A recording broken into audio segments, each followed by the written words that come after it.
And welcome back. Thank you so much for the joining us for the Any Percent preliminary ranking. The points are still getting tallied, but they'll be ready soon. And that will be dividing our runners into two groups. For later in the broadcast, the top 6 will be competing against one another in a series of 6 races, and the next 6 will also be competing against one another in a series of races. But for now, we're back to Warpless, and this is the full tournament, and there is a prize associated with this tournament, and we're going to hope to divvy up about $200 to our runners based on their performance in this tournament. I'm joined by Alabaster. Hello. Excellent, and let's get right into Warpless. Our competitors have their consoles on right now on the Super Mario Bros. And Duck Hunt screen, but I'm going to click this button and give it to Anthony to count them down. I'm not, hold up. Stop. It's not showing on your end? Oh, yeah, you're right, it wouldn't be, because I didn't type this thing in there correctly. Display 2. Oh, now I gotta switch those. All right, let me know, is it on your end? And then I need to do this. Okay, consoles off, please. All right, and now on.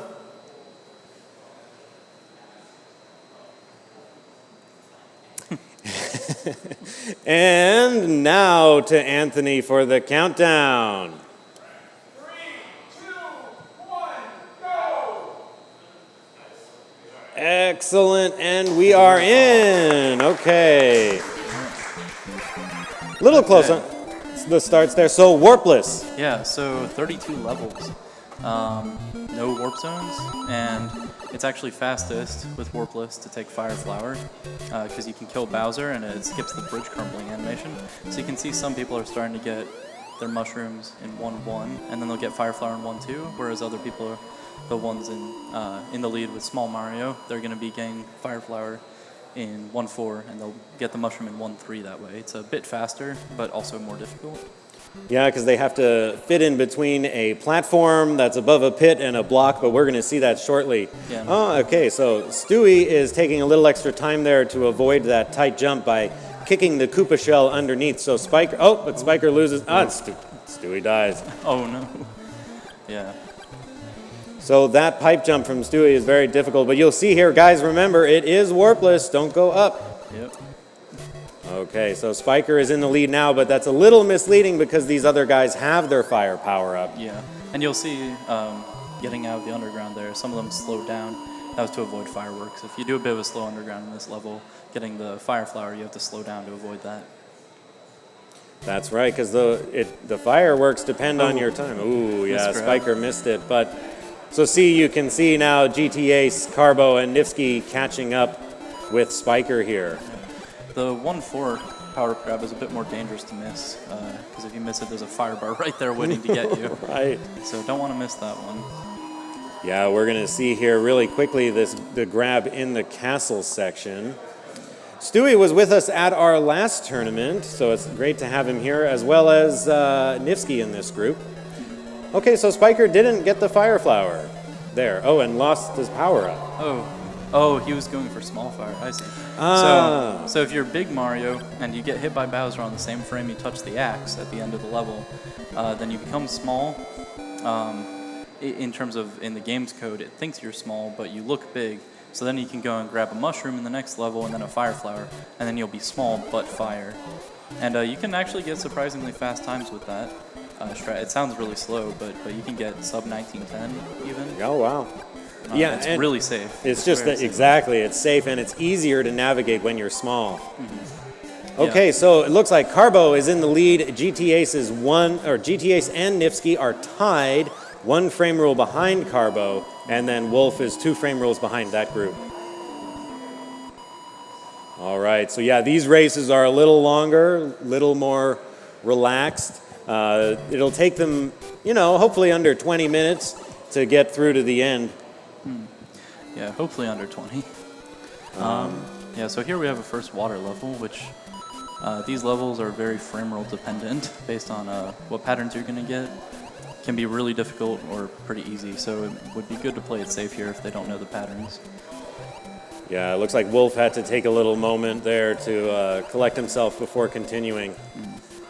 One of the things that's interesting that these runners have at their disposal is a spreadsheet that has been collected, which describes a lot of the patterns based on the frame rule that they're on and kind of guides them on their choices that they make at a strategic level. Yeah, there's a really great route made by Eddie Cat Gaming, who is here right now, that gets you 1903 if played optimally following it, and it's really nice because you can make really easy adjustments to it if you want to go faster or slower. So that's really the basis for most Warpless routing now. Yeah, and that's ideal. We don't. I don't think we let them carry that spreadsheet with them. They just got to play based on their memory. Yeah. So still the same as before. Carbo is one frame rule ahead of Ace and Nifsky. Oh, it looked like. FPG attempt. Yeah. Well, good try. I'm sure we'll see one. Yeah, this is a long enough level. So here, like it was probably pretty quick in 1-4, but here, make sure you watch how they take care of Bowser here. They really do a number on him with those fireballs, and that saves time. Yeah. Yeah, so you'll see here, when they kill him with fire and then jump on the axe, bridge doesn't crumble. It saves a couple seconds. So you save a lot of time over an entire run if you get all the kills. And it looks like Wolf had just lost their power up. Oh. Yeah. Thankfully in Warpless you have a lot of time to re-grab. Yeah. Or at least a lot of locations where you can. And these guys know exactly where all the power-ups are. They've really learned this game in and out. Warpless is quite a long category for a speedrun, about 20 minutes, at least, I guess, depending. It's long for people with an SMB1 attention span. Exactly, it's long for people who play SMB1. So yeah, looks like a pretty good spread. Nifsky did lose a little time over GT Ace. Yeah. And, but Carbo has a Warpless personal best set back in January of 2021, which currently is 17th, but at the time was an 8th place finish with a 1903. Yeah. Maybe following that route you were talking about. Yeah, pretty much. 1903 is a very common time for people to attempt now. Oh, did Nifsky go for it? Did he get it? No, the flags are all down, so. Also, one thing I've noticed is that on Nifsky's console, some of the color palettes, that whatever console that is, some of the color palettes coming through incorrectly, but yeah, it happens. It is what it is. Yeah. Okay, so Wolf and Stewie, why don't we go and check in on them? So Wolf and Stewie are quite close together. They're, yeah, okay. Yeah. Back here about a minute, about 45 seconds ago, must have had a few poor encounters with enemies. Okay, coming into 3-4 now, the Bowser here, we'll see how he takes the fireballs. Mm-hmm. And you'll start seeing in these castle levels a lot of firebars, potaboos, Bowser's fireballs. Eventually Bowser starts throwing hammers. Yep. And there's a lot you have to pay attention to not get hit, especially if you are playing as Big Fire, not Small Fire Mario. There's a lot of, with the double hitbox, it's really easy to get damage taken. But that double hitbox can help you sometimes because you can hit both of them with a well-placed fireball and do 2 damage. Also, I'd like to say GT Ace and Nifsky, you guys are murderers, and I don't appreciate it. Yeah, leave Lakitu alone. Gotta save the Lakitus. Oh my goodness. They have the other problem with Warpless is that they have multiple opportunities to murder our friend. Yeah, and any percent we get 2. That's right. 4-1 and 8-2, but here they'll have many. They'll have more, which is unfair. Okay, so Carbo is still keeping that 1 frame rule lead over GT Ace, and Nifsky has 2 now behind GT Ace. Yeah, and a lot of people who are familiar with any percent are used to 4-2 being a very, very short level. But in this, no, you go all the way through it. Can't take the warp zone, no wrong warp. Yeah, no wrong warp, and not the warp zone at the end too, because there's 2 warp zones in that level, I believe. Mm-hmm. But That level, it's also really good to have your fire flower powered up because you can just snipe those piranha plants as you're going by, and it's Yeah, exactly. Yeah, it's actually a lot easier, you know. No precise jumps, not as precise. oh, this is actually, I believe, the only level that has this this theme and color palette, the mushroom levels, but with this color palette. I think this is the only level 4-3. Yeah, there's this thing, Sky Boots, at the end of that level, where when you jump to grab the flagpole, if you jump on a specific frame, it saves a frame roll. Oh, does it? Yeah, and if you jump on the wrong frame, it just doesn't save it. Okay. So you kind We'll of have see if to, anyone clips through. Looks like Nifsky's going for it. He Oh. did it. Like, we need to get a replay on that. He clipped through the blocks there, and we'll be able to see that catches him up with GTAs. Yeah, that clip saves a good amount of time. Oh, and Bowser was being rude to GTAs there too. So it looks like GTAs lost some time, and Nifsky might have caught all the way up with JS Carbo. We're going to see at the start. Yes. So Nifsky and JS Carbo are now tied to the frame. All right.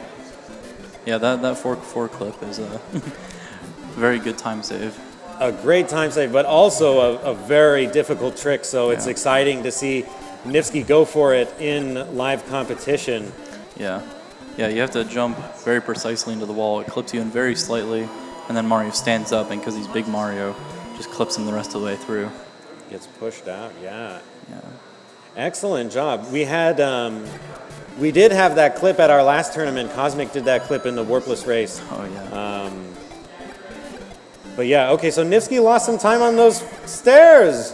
Yeah. The stairs, one of Mario's mortal enemies, especially when you're speedrunning. We do call it stair bossing. It's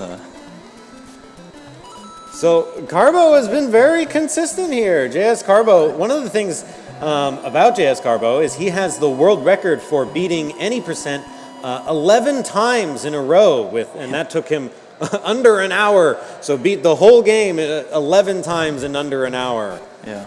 I believe all 458s. Sorry, what's that? I would just, oh my goodness, I'd just love to shout out a $3,000 donation from Anonymous. Wow! That's awesome. Excellent. That's incredible. Thank you so much. And that definitely enters you in for these giveaways here. We have a Nintendo Switch that you need to donate $25 to be entered to, and then also it's $15 to be entered for the cartridge signed by all the runners and commentators here, as well as a Lego cartridge signed by the runners of the last one. But how did the 5-4 Bowser fights go?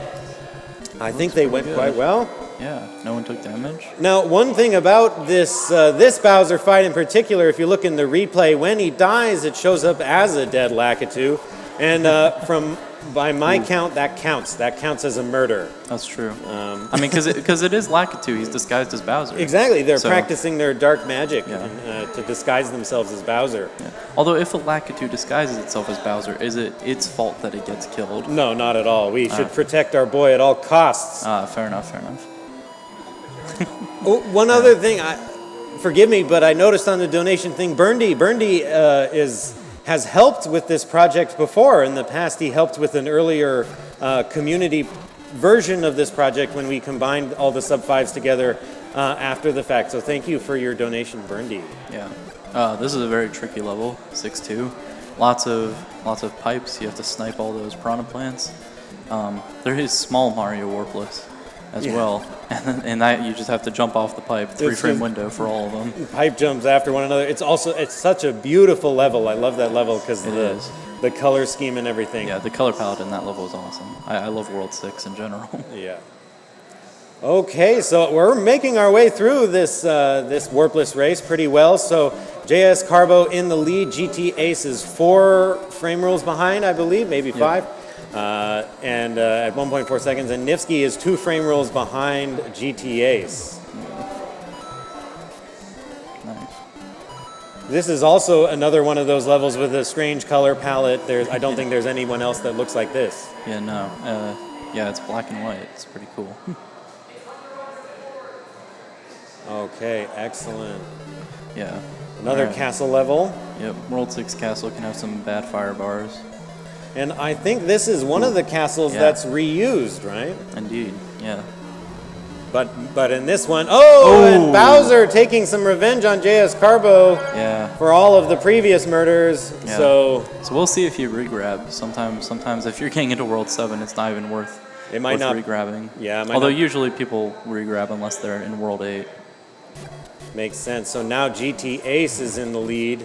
Yeah, by a good amount too. Taking damage on Bowser isn't good because you not only lose the time from getting hit, but you also can't kill him, so you get the bridge crumbling animation as well. Right. There, have to slow down a little to not get hit. Well, good job. Yeah, we're fortunate in any percent that there aren't more levels where you have to slow down a bit. Because in Warpless, you look at it and there's so many levels where you have to slow down for one reason or another. Oh. I'm sorry, Wolf. We switched to you and saw that that fight with that platform. Man. All right, GT Ace into the second water stage. Yep, and then the last one is just just in 8-4. That's right. There is a bonus room in that's a water stage as well, right? That's true. There's Minus World as well, I guess Minus World as well, yeah. So GT Ace has a pretty comfortable lead here, but it's definitely not enough to get complacent. Because so when we get to the end, he's in 8-4. They jump through and grab the axe. They don't bother killing Bowser in 8-4. Yeah, you can definitely take damage right at the end there, and especially you have to duck jump through it. And 8-4 is just harder in general. With the water section, you have to duck swim, and then it's not visually small Mario, but the hitbox is, and then sometimes it's hard to tell where you're swimming. Right. And now another cheap level. Sometimes those cheaps can come after you, but you can make use of the fact that Mario always wins if he's moving downwards when he encounters an enemy. Yeah, as long as you really save before you hit it, you're okay. You gotta stop touching that. Excellent. All right, let's check in on Stewie. So Stewie, let's spare the Lakitu, and he does. Okay. All right, back to this is a maze section. They have to follow a very specific route. Yeah. And even sometimes, even if you follow the route, if you just jump kind of wrong, it reads it wrong and will just not give you the, not get you through the Then you got to do it again. Yeah. Oh. Okay. All right, 4, Bowser. Good, he got the kill. So, Carbo decided not to power up, it looks like. Yeah, I'm just going to stick small for the rest of it. But now they're getting into World 8, the final world. Yeah. And this one they're probably more familiar with after all their any % practice, although they'll be big and with fire. Yeah, which just makes it easier in a lot of places. Although, really the hardest part might be other than 8-4, it's probably just beginning of 8-2 with the stairs. You have to duck jump under the Paracoopa, but yeah, 8-1 is nice because you don't have to do any of the pipe jumps. You just snipe them on your way by, right? Yeah. Here we see GT Ace doing that. Yeah, even killing enemies that don't need to be cleared. Yeah, he's just showing off his aim here. Yeah. His mastery over the Fire Flower power-up. Yeah, very well done. Very straightforward through 8-1 for GT Ace there. 2.5 seconds ahead of Nifsky. Yeah, and we'll see if anyone takes damage at beginning of 8-2, because it happens more than you'd think. Yeah, and especially in this live environment. There we go. Okay, GT Ace, good job. And Nifsky. Yes. All right. Yeah, I don't think we're going to be seeing any bullet bill glitches. This jump can be tricky. Yeah, so GT Ace did slow down a bit there. Took it a bit safe. Yeah. Oh, but so did Nifsky. Yeah. Yeah, you can actually complete this level faster with Fire Flower than you could normally in any % unless you do a really, really precise jump. Right, because you can snipe that piranha plant on your way. Yeah, and just keep moving. It does look like JS Carbo picked up a mushroom at least. But I don't think he has... Oh, and a flagpole glitch, was that? Yeah. Okay, let's get a replay on that flagpole glitch from JS Carbo here. Oh, I think that's running a little slow. Let me speed that up. Oh, so that was a bullet bill glitch attempt, but sometimes if you miss the proper bullet bill glitch, you can still get a flagpole glitch. Yeah, we call it BBFPG. All right. All right. GT Ace and Nifsky. Only 2 seconds between them. So yeah, gonna go, I'm assuming 2-frame wall jump. Nice and easy. And then yeah, water section can be a bit tricky, but after that, it's just hoping you don't take damage on Bowser. That's right. Here comes GT Ace. Yeah, that looked like he walked off the pipe there. Gets the wall jump. And Nifsky gets it too. How's that turnaround? Remember, they're playing on old school CRT. Sometimes the cutoff's a little weird. Yeah, it can be hard to tell. But both of them made it. Yeah, missing that wrong warp would be pretty catastrophic, so it's better to play it safe there and go way over. And into Bowser's throne room. GT Ace first with 1.7 second lead. Snipes the Hammer Brother, and nice. there we are. And no damage from Nifsky either. Well done from both of them. A 1906 from GT Ace and a 1908 from Nifsky. Yeah. And Probably getting a wall jump. He's doing 1-frame. Oh, misses 1-frame wall jump. Oops, sorry, I messed up the mini map there. Right. Oh, but a little fast excel, yeah. I got a. Went for DFA there, double fast excel on the turnaround, and kind of had a fight with the pipe. Needed a little time to adjust there. Yeah. And But from here out, should be good. He's probably gonna wait on Bowser here. I wouldn't risk it. No, the Spiker is several minutes behind, so. Oh yeah, he's playing it very safe here. He's just flirting with that Hammer Bro. He is. The Hammer Bro wins! Oh, yeah. It's unfortunate. A lot of hammer bro patterns, you can land on them, but they have one more hammer there. That kills you. The hammer. Yeah, that's a big problem in 8-3. That was pretty funny, though, I gotta say. Yeah, I mean, should be fine. Yeah. I mean, he has plenty of time ahead of fourth, so. Yep, right. no, he's got the time. That's okay. Got another fast excel. Show off, JS Carbo. That was a very good excel if it didn't bonk. And the cheap almost had him there, though. Yeah. those cheaps in turnaround room are really bad if you don't plan your route. Because they follow the same system as all the enemies do, that they're predictable if you know what frame you're on. Exactly. All right, and into Bowser's chamber. Watch out for Bowser's. Oh, that's terrible luck. Oh, terrible Bowser pattern. But this is incredible because that Spiker almost. Oh no, Spiker was still a ways away. Yeah. Okay, there is a time limit of 22 minutes. Yeah. We only have 22 minutes for each race here, so. Yeah, so it looks like I don't know if they're gonna finish quite in time. We'll have to see. Carbo can, it looks like. Okay, Spiker does get the wall jump. All right. I don't know if they have time to play it safe here, though. This 8-4 from JS Carbo has been like just ups and downs, but here we are yet again. Okay, let's see what happens this time. Yeah, 8-4 is a very unforgiving level. Gets the Hammer Brother, gets his revenge. Potaboo, what about Bowser? Bowser's still hanging out back there. That was... you gotta get it, you gotta get it. Okay, Spiker 2. Yes! Just barely made it. Excellent. All right. Incredible play. Carbo there cut the exact same pattern. This time just managed not to get hit. That's right. Carbo got a haircut there, though, for sure. Yeah, singed. Okay, all right. Let's do consoles off, please. And let's switch for... Oh, okay, now I need to do a little bit of a little fix here. And I need to do this. Okay, why don't you talk a little bit about... You can talk about our next race coming up. Yeah, so...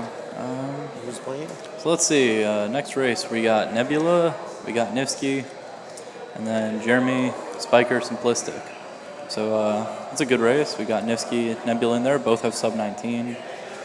Yeah, and then Jeremy. Hey, I need all the consoles off! Jesus. Forgive me. No, you're fine. Yeah, should be a great race. I think what I need is like a button that I can like press that like Shuts all of them off. shuts all the consoles off and on idea. again. But I don't know. It's I enjoy that they get to kind of like that they're playing on like original stuff and everything. I think that kind of adds to The charm. the charm of it. Exactly. Thank you. Yeah. Okay, so we are basically ready now for race number 2. We're going to switch out Oh, commentators. we're going to switch out commentators. Okay, thank you. Yeah. Oh, careful with that. Hello, I'm Jack. I'll be commentating this race. All right, thank you, Jack, for joining me. Okay, consoles are all off, and now let's do all the consoles on, please. Okay. All right.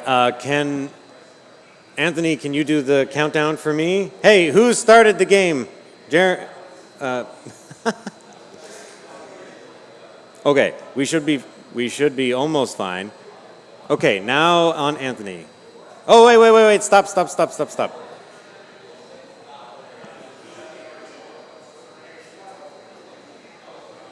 We're having very slight technical challenges. Get us going here. Okay, I need to... Okay, all right, now we're good to go. Thank you for your patience, and let's count them in. 3, 2, 1, go! Let's see what happens. Okay, so it looks like maybe Simplistic will be, a little behind, but the timing tower will take care of that, no worries.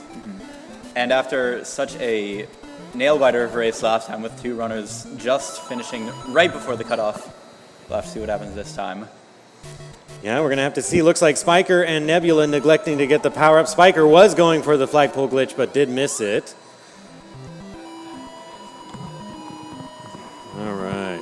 So we're going to have to see how these guys do. If anyone's going for small fire, like we mentioned in the last one, small fire is a great tool that they have available to them. Although it does take a little bit more time to set up, it gives you a safer time. It'll let them keep that boost of the firepower while also maintaining the smaller, safer hitbox, Small Mario. And Spiker lost a little time on those stairs over there. Nebula grabbing the power up here. Interesting. Good choice, I suppose. Jeremy as well. And only Spiker remains small. So Spiker has a 4:56 that he set back in March of this year, which is in the top 30. It's a 26th place. And in Warpless, he has a 19:27 that was set back in 2022. Grabs the power up there very well. So now Nebula is in the lead with a faster power-up grab and not losing time earlier like Spiker did on some jumps. But he only has a mushroom, not a fire flower.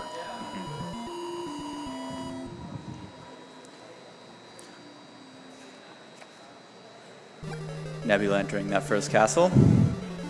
Neglecting to get the fire flower there, so it does look like we might get a small fire demonstration from Nebula.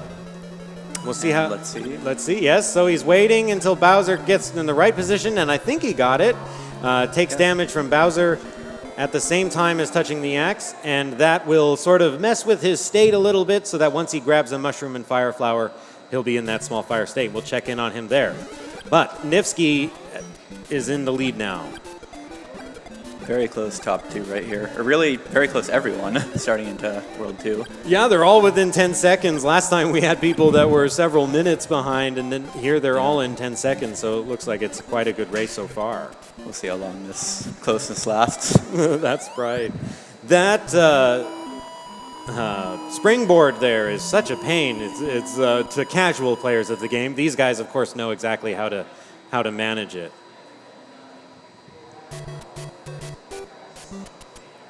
So Nifsky has 2 frame rules over Simplistic. Or 4 frame rules, I believe. Oh, 4, yeah, thank you. Yep. Nifsky has the world record in this category, has an 1855.929, which was set back in May of 2022, so that record has stood for quite a while. And probably will stand for quite a while. Oh, looks like Eddie took some damage. Let's see if I can get a replay of that. It looks like a Cheep got in the way there as he sniped the blue burr instead. I think it is with a B in SMB 1. At least that's what the instruction manual tells me. So Nifsky now extending his lead slightly over Simplistic, and Eddie who will have to probably grab his power-ups again.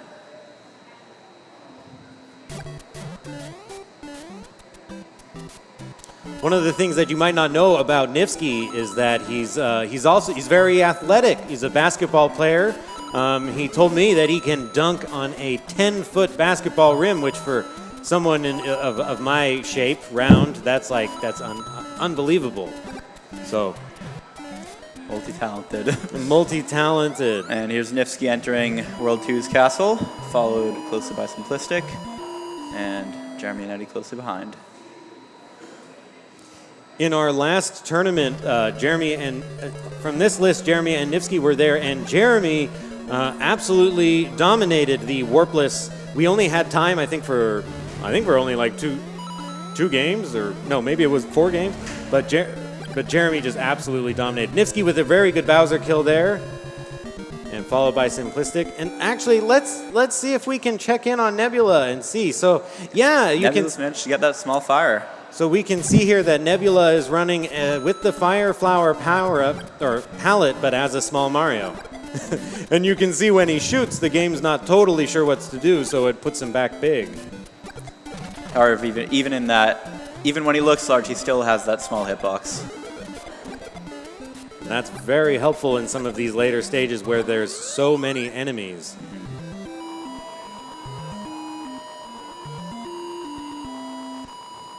Well done coming through 3-1 there, so into 3-2. Nifsky with an 8-frame rule lead over Simplistic. Yeah, that's enough to start being comfortable, but Nifsky is probably trying to keep on his pace. So he has a route that he's pre-planned, so he probably is not going to try and lose time. He's probably just going to run his own race, try and stick on that time. And in these Warpless races like this, there's a lot more room for variation than in an 90% run or even in a Warpless attempt session. So, well, Nifsky seems to be doing a good job so far. He's doing a great job so far of staying on that route. Who knows what could happen in 5 more worlds. Yeah, exactly. There's so many levels to get through, 32 in total.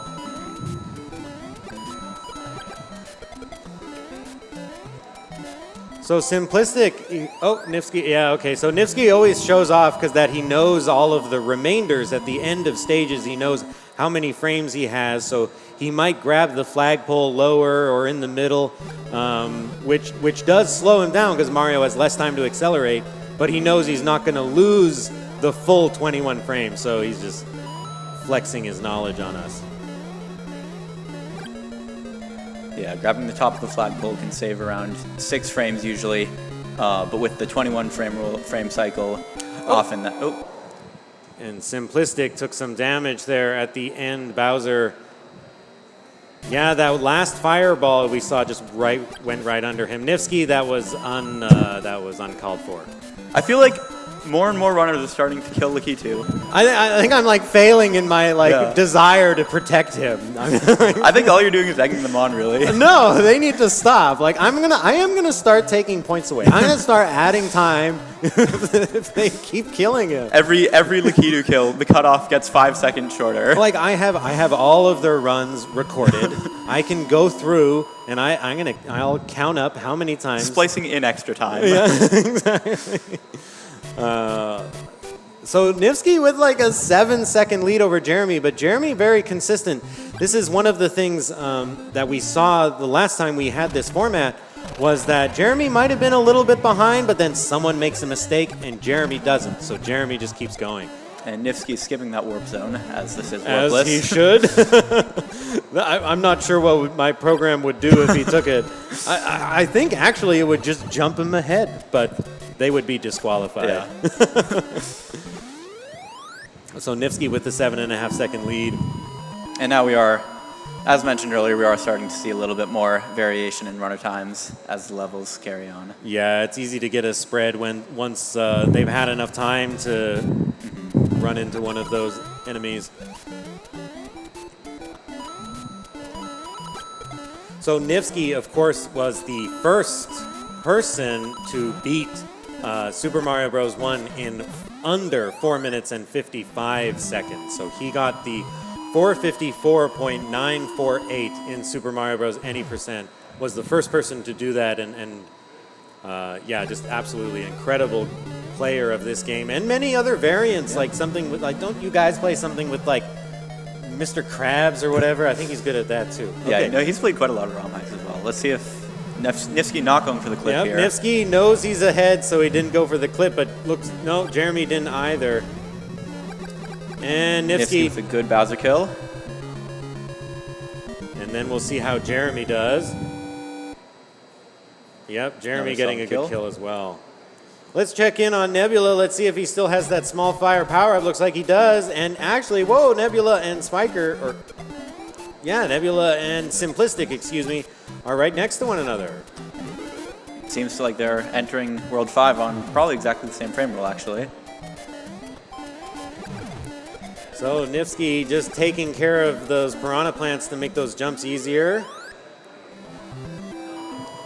Yet again, grabbing the flagpole in the middle. You know, Nifsky, it makes the YouTube comments that much more difficult to deal with, because people are always struggling or talking about where do you grab the flagpole and why. Okay, so Nifsky well in the lead, 7.5 seconds ahead of Jeremy, and then Jeremy is 10 seconds ahead of Eddie in second place. Nebula and Simplistic still very, very close in 4th and 5th. Yeah, let's check in on them. It looks like they might, yeah, Nebula might have a slight lead. Oh, that's right, Simplistic started his console a little later, so that might be okay. responsible for some of the visual difference. That's right. Okay, Nifsky going through this level with the bullet bills coming from the right-hand side of the screen. A good bullet bill stomp there.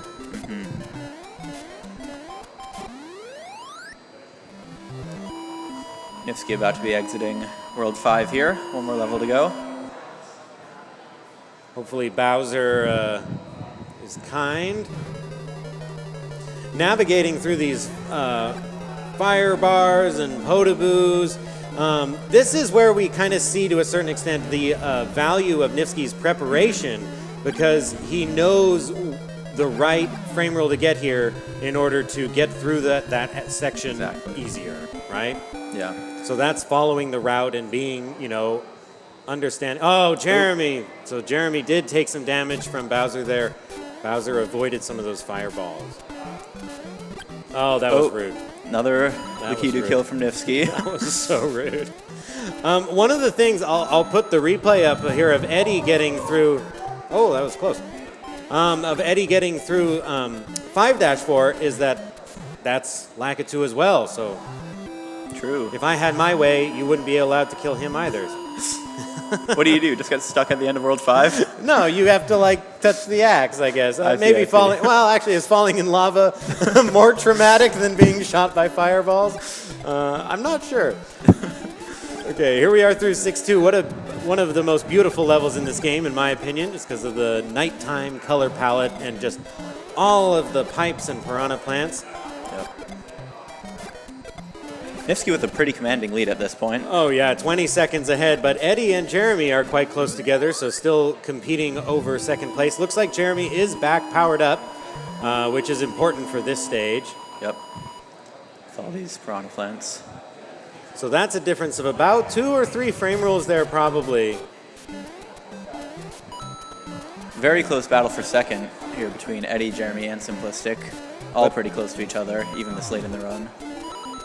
All it takes is a mistake, but Nifsky doesn't make mistakes too often. And About to gets be finishing up World 6 here. Let's check in.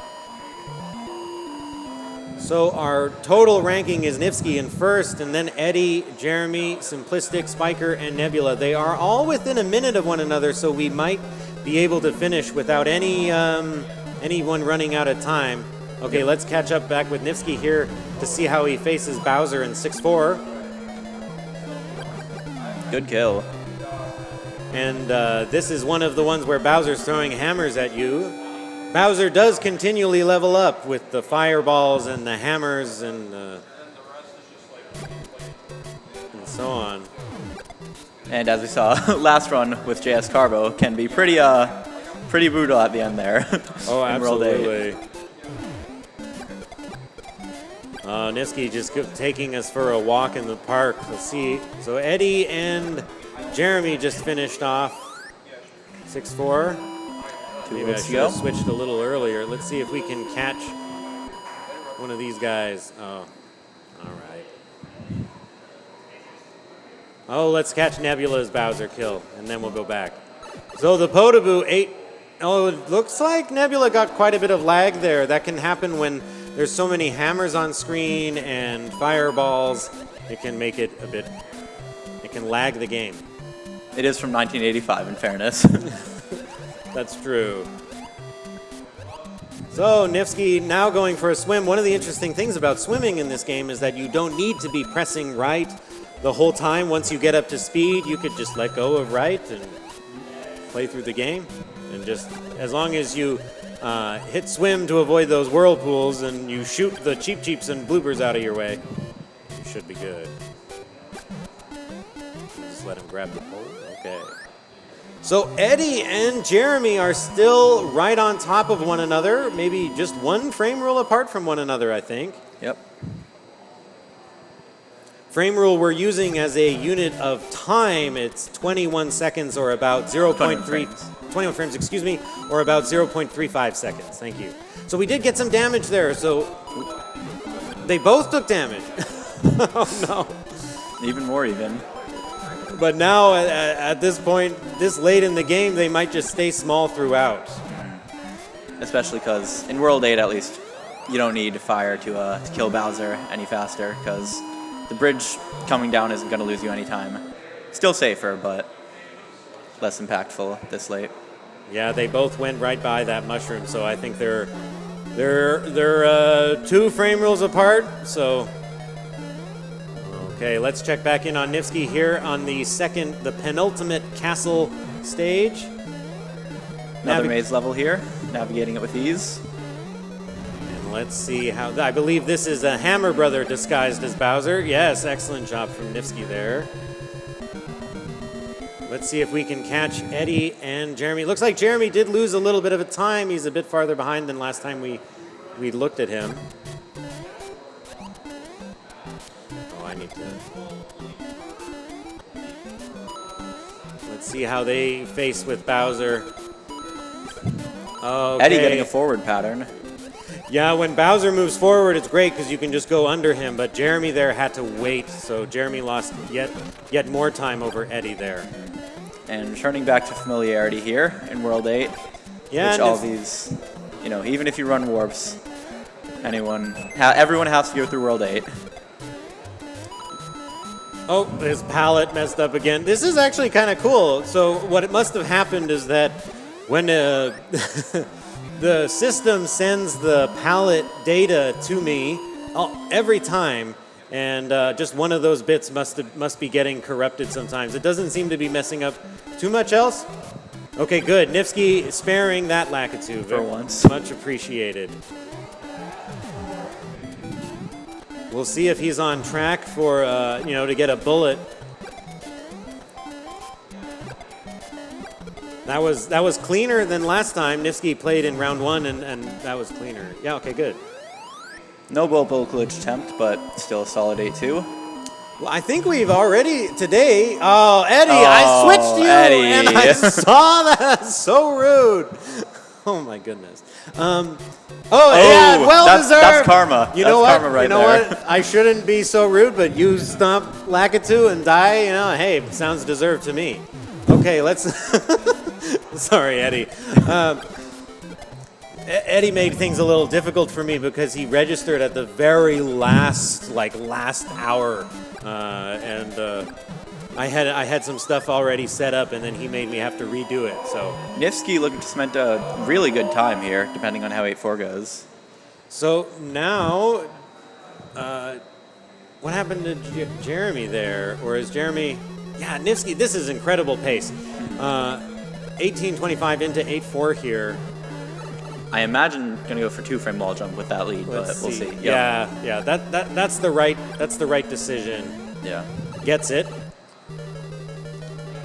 Okay, Nifsky going for the turnaround. Remember, you're on a CRT. Gets it. Into the water section. You might And have going to be crouching in this water section to reduce his hitbox to small Mario size. Makes getting under these fire bars easier.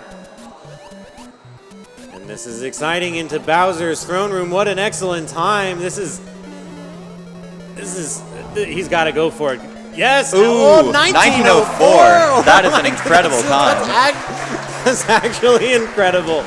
I think for many of the runners who have yet to compete, that might even be better than their personal bests. Yeah. Here comes Jeremy in second place. This is the consistency that I was talking about.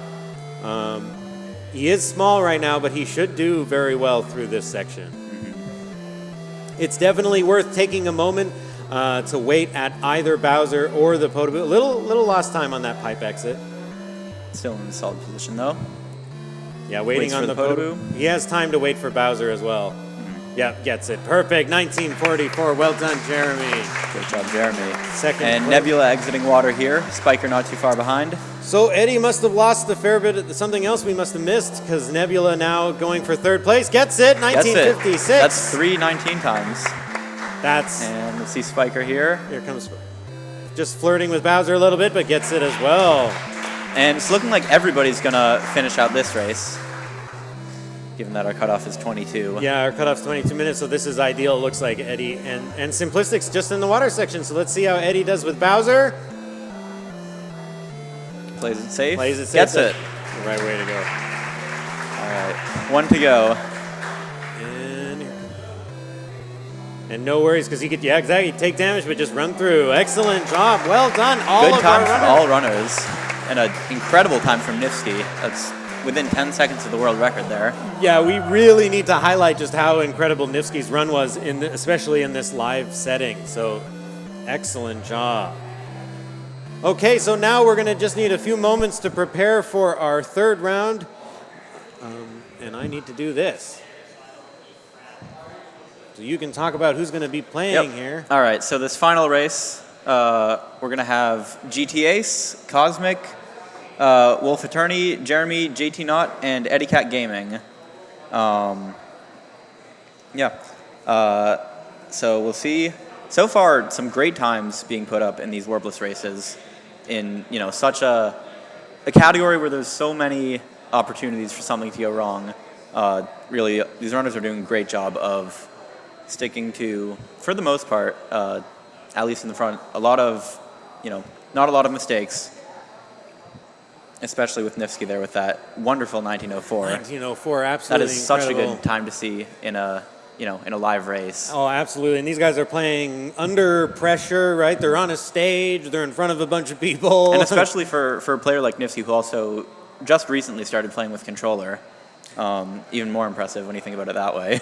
Absolutely. Nifsky's preferred input method is a keyboard, but here we've stuck with controllers for a bit. Okay, I think we are basically ready to go. Consoles are all off. I can see that. They're open. I'm going to hit start recording. Don't want to forget to do that. And let's turn our consoles on, please. Wait for all the lights to go green. And now... Storster, can you do the countdown for me, please? Sure. You ready? I am ready. All right. 3, 2, 1, go! Excellent. Thank you so much. Oh, look at how good they are. Look at how close they Beautifully are together. synced. Yes. We're getting used to it Everyone now. except Cosmic going that first mushroom. Yeah, this is the first time Cosmic's joined us for the Warpless tournament. He had missed the first 2 races. I think we had... it was kind of tricky to schedule the Warpless race. So Cosmic joining us. Cosmic, of course, well known for many feats in this game, many accomplishments, as well as the first 455. First 1859 in this category as well. Absolutely. Which was huge. I mean, final minute barrier is always big in any game, so that was a huge accomplishment. Yeah, we're so grateful to have all of these runners with us. I'd just like to extend a huge thank you to everyone who has been competing in the races and everything, all of the runners and everyone who's been helping the commentators. Just thank you so much. This could not have been done without all this help from everyone. So, looks like we had some clean things. Eddie lost a bit of time, or at least lost his power up, so he's in last place at the moment. Eddie with Big Mario, Cosmic with Small Mario. I believe everyone else with Fire Mario. Yeah, let's just take a look. So we can look at GT Ace's Fire. Yeah, Jeremy, Wolf, JT, yeah, they're all Fire. All Fire. So, although that was somewhat misguided of me, let's look at a replay there of Cosmic's grab. Cosmic has to go between that platform and the block in order to grab the mushroom here, and probably in 1-4 he's going to grab the Fire Flower in a rather precarious position. Over a bunch of lava and fire bars, excuse me. Fitting place for a Fire Flower, I guess. Let's see if he gets it. Yeah, and quick grab as well. That was a great grab. So you can see he has that slight lead over GT Ace and JT Knott, who grabbed their power-ups in different positions. Coming in for Bowser, everyone gets him. Pretty much simultaneous finishes there. It took Wolf just a little bit longer to get that Bowser than the others, I think. But we're going to see now, because this is the time to see exactly where people are. Okay. Ooh. Okay. Wow. GT Ace is in front, and Cosmic and JT Knott are tied to the frame. One frame roll behind. One frame roll behind.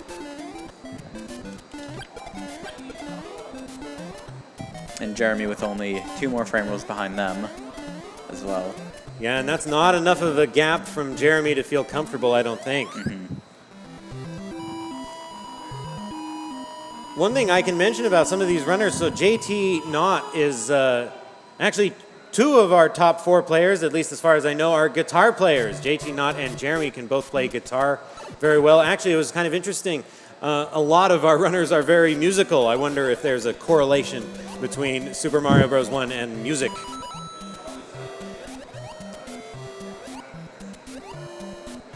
So GT Ace now trying to, JT Knott took some damage. Back down to Small Mario. Everyone pretty much almost exactly synced up in the water, actually. Only a little bit of time between them. This round is even closer than our previous one, because if we look at the leaderboard, they're all within 10 seconds of one another. It's nice when they all are at least all on the mini-map with one another. Yeah. The mini-map being the view under the main view. It's useful because you can see their names on that one, and it's nice when they're all together like this. So I do wonder if Cosmic lost another frame. Yes, he did, over GT Ace. Still only 0.7 behind. And with many more levels to go, that's a lead that you can never feel too secure this early in the run. Yeah. Oh, it did look like Eddie took some damage from a Cheep, and Wolf and Eddie are both powering up. JT also had to power back up, so they're in their mushroom state. GT Ace lost some time on those stairs. Those stairs, they can be tricky. Interestingly, I hope you all caught it. GT Ace ran Warpless at GDQ, and he ran it using only one hand, and it was an excellent showcase of his dexterity and ability in this game. So now Cosmic in the lead. Everyone with a good kill. Yeah, that was excellent. Yep. See how JT does. JT's kill not quite as good as the others, I don't think, but Still fast. still fast. And there's Eddie finishing up as well. So a nice night level here, 3-1.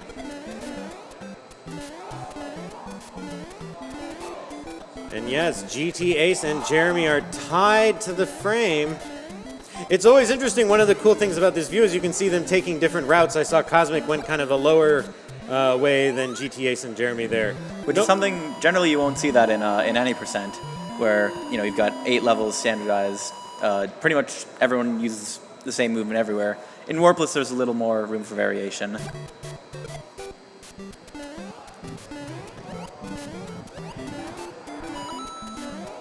Another thing about GT Ace is that he hosts this this long-form podcast called the Sunday Speedrunner Spotlight, and it's a great way. He talks to a bunch of different runners and a bunch of different people in the community. It's a great way to get more information about them. I believe he just had Little Curbs on there, if I remember correctly. That's right, one of our a Super Mario Maker prodigy, and in battle with all of the children's YouTube channels or something, right? But GT Ace lost some time on those stairs. So Cosmic now just 1 frame rule ahead of Jeremy, would not feel comfortable with that. Wolf must have experienced a few difficulties and is now about 40 seconds behind Cosmic. And we're going to see most runners finishing up World 3. We'll have to see how King Koopa, or at least whatever enemy is disguised as King Koopa, fares with him. They both had to slow down there for those potaboos. Good kill from Cosmic and Jeremy, but GT Ace might have made up some time. Yeah. And there's JT Knott finishing up as well, and Eddie with the kill on Bowser. Wolf still a little bit behind. Yeah, see, look, GT Ace did. Okay, that was not nice, GT Ace. But I'll try and set it aside. You too, JT Knott, that wasn't very nice. But Cosmic doing a really good job of maintaining this lead. You know, as thin as it is, so far hasn't given it up yet. Especially with these excellent players just right behind him. Mm-hmm. Just 1 frame rule, that's 21 frames behind them. Yep. Eddie finishing up 4-1 as well.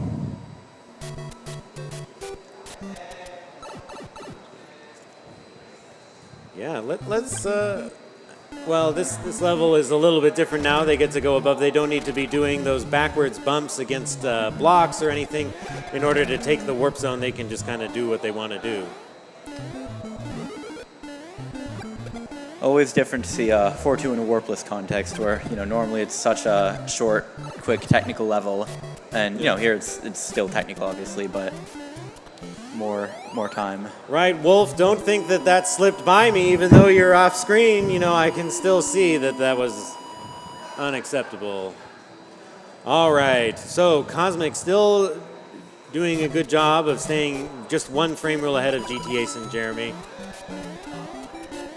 And then JT Knott and Eddie are also, you know, they're relatively close together, but still a few seconds behind. Yep. At least JT is still on, although it looks like JT had some trouble there. What was going on there? We'll see if I can catch that in the replay. Yeah, had some issues getting through those mushrooms, so lost some time. Okay, Let's see if anyone goes for the clip here. Did I miss a flagpole glitch? Is that how GTA? No. That's GTA's getting the clip, and that will put him in first place.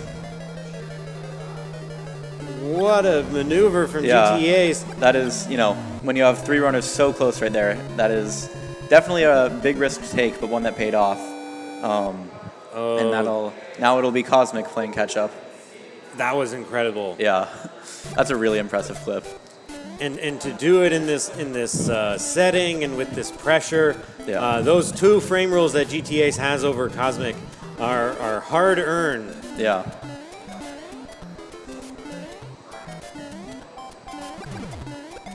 Yeah, this level is not too difficult for them, especially with their power up. They can just make their way through. So far, these 3 have done a great job of really not making any major mistakes so far. And JT and Eddie grabbing the flagpole there. A little slow down there. That bullet bill launcher right at the start of that level can be a little intimidating. He can really mess you up. And I think he messed up Cosmic and Jeremy a little bit there. Because it looks like GT Ace might have picked up at least 1, maybe 2 more frame rules. Mm-hmm. Is it? It's stuck on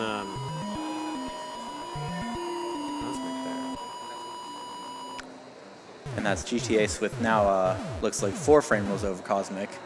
So still not a insurmountable lead. Oh, actually, never mind. Looks like Cosmic lost a few seconds there. So Cosmic got fireworks. That's what happened to Cosmic. Oh, okay. Yep. So when you end the level with a certain number on your timer, it can cause the fireworks to celebrate your accomplishment. But those take time, and these speedrunners don't like getting fireworks. And so that's whenever your timer ends with a 1, 3, or 6 at the end of the level, then you get the corresponding number of fireworks there. So with a 1, usually you're fine, but 3 or 6, that's losing time. So GTA's coming up to Bowser and 5-4 right under. Good kill. Yes. That was a no fear sort of setup there. Yeah. Just like Bowser was forward and just ran right under. Eddie just took some damage. Took damage to Potavu, looks like. GTA's. That wasn't very nice. Oh, Jeremy and okay. Right after burning the last one to death as well. I know. This is an issue. This is not okay. I don't know why they are doing this to me. I've been clear the whole time. I just want him to be safe. And JT just killed him again. This is okay. Maybe I like somehow they are taking it as like a challenge. Yeah. So you need to start using reverse psychology on them. Yeah. Okay. So yeah, exactly. Make sure you kill the next Pakitu. Make sure you kill him. Okay. Flippy will love it. Yes, I'll be so pleased. No, I can't even say that. Okay, so GTAce is a 4-second lead, and over Jeremy, and then Jeremy has a 1.2 second lead over Cosmic. About. This is a cool set of stairs because it has the pipe incorporated into it, which I think is kind of Yeah. The later you get in the game, the more weird staircases you start getting. Which, in Warps usually we only see the only the 8-2 and 8-3 are the interesting staircases. But here in Warpless we get to see every staircase the game has to offer. Yeah. So GTA's doing well to avoid these bullet bills through this level. And let's check in on Jeremy right at the end here. So Jeremy and Cosmic are still quite close together, and JT not too far behind them, just grabbing the flagpole now. So Wolf and Eddie have definitely met with some challenges. But let's get back to GTAce as he makes his way through this castle level. Good duck under Bowser there to kill. I think GTAce is definitely warmed up and doing well here. Did look like Cosmic got quite a bit of lag there, which can happen, like I said, because of the hammers in that final stage. Yep. So and yeah, seeing GTS with a pretty solid lead at this point, entering World 7. 5 seconds over Jeremy, another 2 over Cosmic. it's definitely not enough to make a big mistake, but maybe a bonk or two could be handled. Even losing fire could still be okay. You think so? If he took damage? We'll see. I mean, obviously not ideal, but it would make the rest of it more complicated, Absolutely. but he might be able to handle it. yeah. Let's see in the underwater level we have coming up. And looking like we could still possibly see everyone finishing here. Actually, yeah, almost. Unless we see a major mistake. Yeah. So these enemy patterns are known. You can what these runners will often do is use an emulator or a practice ROM that has everything set up to get to the level, and they can go and check and see what the enemies are going to do depending on their movements as well as what frame. And generally in That was wow. so tight. That was close. But yeah, go ahead. No, sorry, no, go ahead. Yeah, so generally in PB attempts, you will see runners actually starting with a delay on the title screen, so they know exactly when they're going to get to this level and get the best enemy patterns possible, and really just not that level only, but throughout the run. Warpless and Warps as well is big about finding the best frame rule to get just the best patterns throughout the run. Here, everyone's starting simultaneously, so no title screen manipulation. That's right, I don't let you choose your starting frame rule, so we might do that eventually. I have some ideas about how to incorporate that. So Jeremy and Cosmic are just like tied to the frame still. And Which this late in the run is impressive exactly. to see. We're in the second to last castle level, and they're tied to the frame. We got to wonder if GTA knows the frame rule that he's on and knows kind of what's ahead of him, or if he's just reacting. It's easier to react when you have your Fire Flower power-up with Definitely. Less danger from enemies. Oop, good kill there. Almost hit the last hammer, but That was close. managed to save it. Let's make sure that we catch.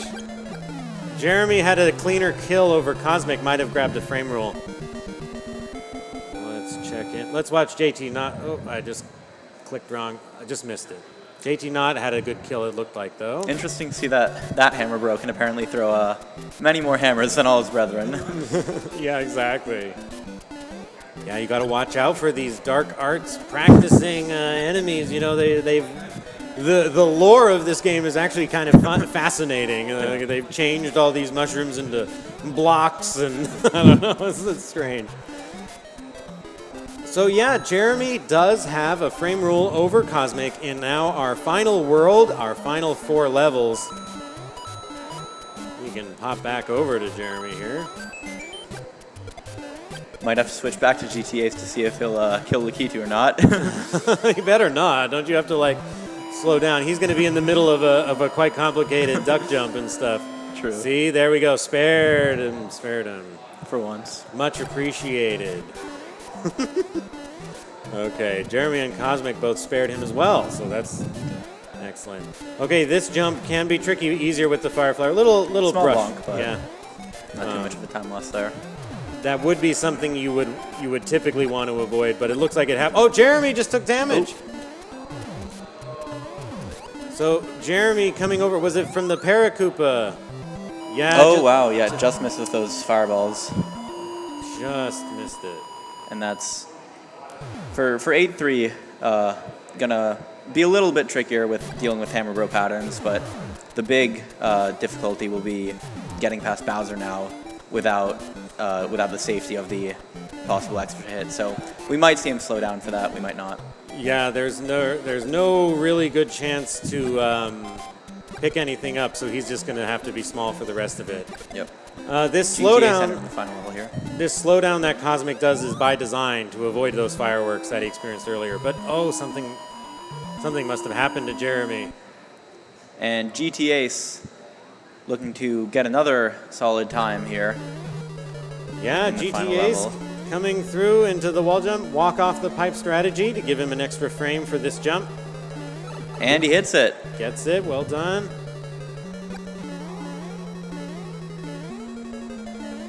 And a good turnaround. Cosmic entering turnaround as well. We'll have to see. They're not playing on the CRTs that they know and love. They're And playing JTA's on wall jump. here. So GTA gets into Bowser's chamber. Looking to cement a, looks like a high 19.0x here. Takes some damage, but that's Takes okay. damage, but that's enough for a 1908. Excellent job. Very solid time from GTA's. And Cosmic takes damage again, but 1915. Some great times being put up here. Yeah, these are. Oh, Oop. he still has time. The Yeah. invincibility frames are enough that. Well done. And Jeremy. And Right. looks like we're probably going to see 5 finishes here, given with Yes, our we'll let Eddie 22-minute finish. cutoff. Waits for Lodobu. Oh, this guy looks like he might get a haircut. No. Okay, well done. 4 times in the 19-minute range is very impressive. Yep. Okay, Eddie is going to be small in this final section after that fire bar encounter. Okay, gets the hammer Goes under the and the load- Podaboo. Yeah, Bowser's far enough forward. No problems. Okay. Well done, Eddie. Well done, everyone. Yep.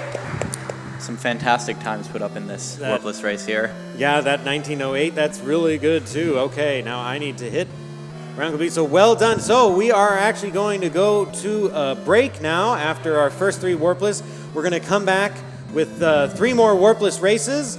So I believe everyone gets to play 3 times. So we'll come back with 3 more Warpless races, and then we'll have the prizes. We'll have the points for that. Just before we go to the break, I'd like to mention that this Switch is available with a donation of $25. You're entered into a raffle to win this. And for 15, there's 2 signed, we've got a signed SMB1 cart and a signed Lego Star Wars Lego set by runners of those respective games as well. So if you're in chat, ! giveaway, we'll give you a link to that donate for those. And just like to shout out some of our previous donations. So again, Burndy with $15.55 says, "Help me, HLEP." I think the HLEP, I'm not sure. And again, Anonymous with a $3,000 donation. Thank you so much for that. Thank you so much. We're at, I believe, $13,000 on day 4 of PACE, which is absolutely incredible. That is a ton of money. And thank you to everyone who donated. Yeah. Yes, thank you. And also Anonymous for $25, Anonymous for $15, and Wahoo for $15, who says plink. So, also Spiker, your brother donated not that long ago. Weapon XMat donated $25 and says, "Let's go, Spiker, get him, bro. He's my literal bro." So, thank you to Spiker's brother. Thank you to Spiker's brother and everyone else who's donated. And of course, everyone else. So, thank you so much. And also from David Guetta, who says, "Shout out to his family." All right.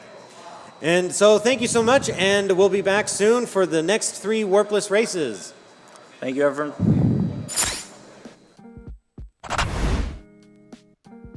Urban Arts helped prepare me for college by giving me a lot of experiences working both independently and collaboratively with other people to make really cool games, and taught me how to put my all into creative projects, and that helped me put together a very strong portfolio for college.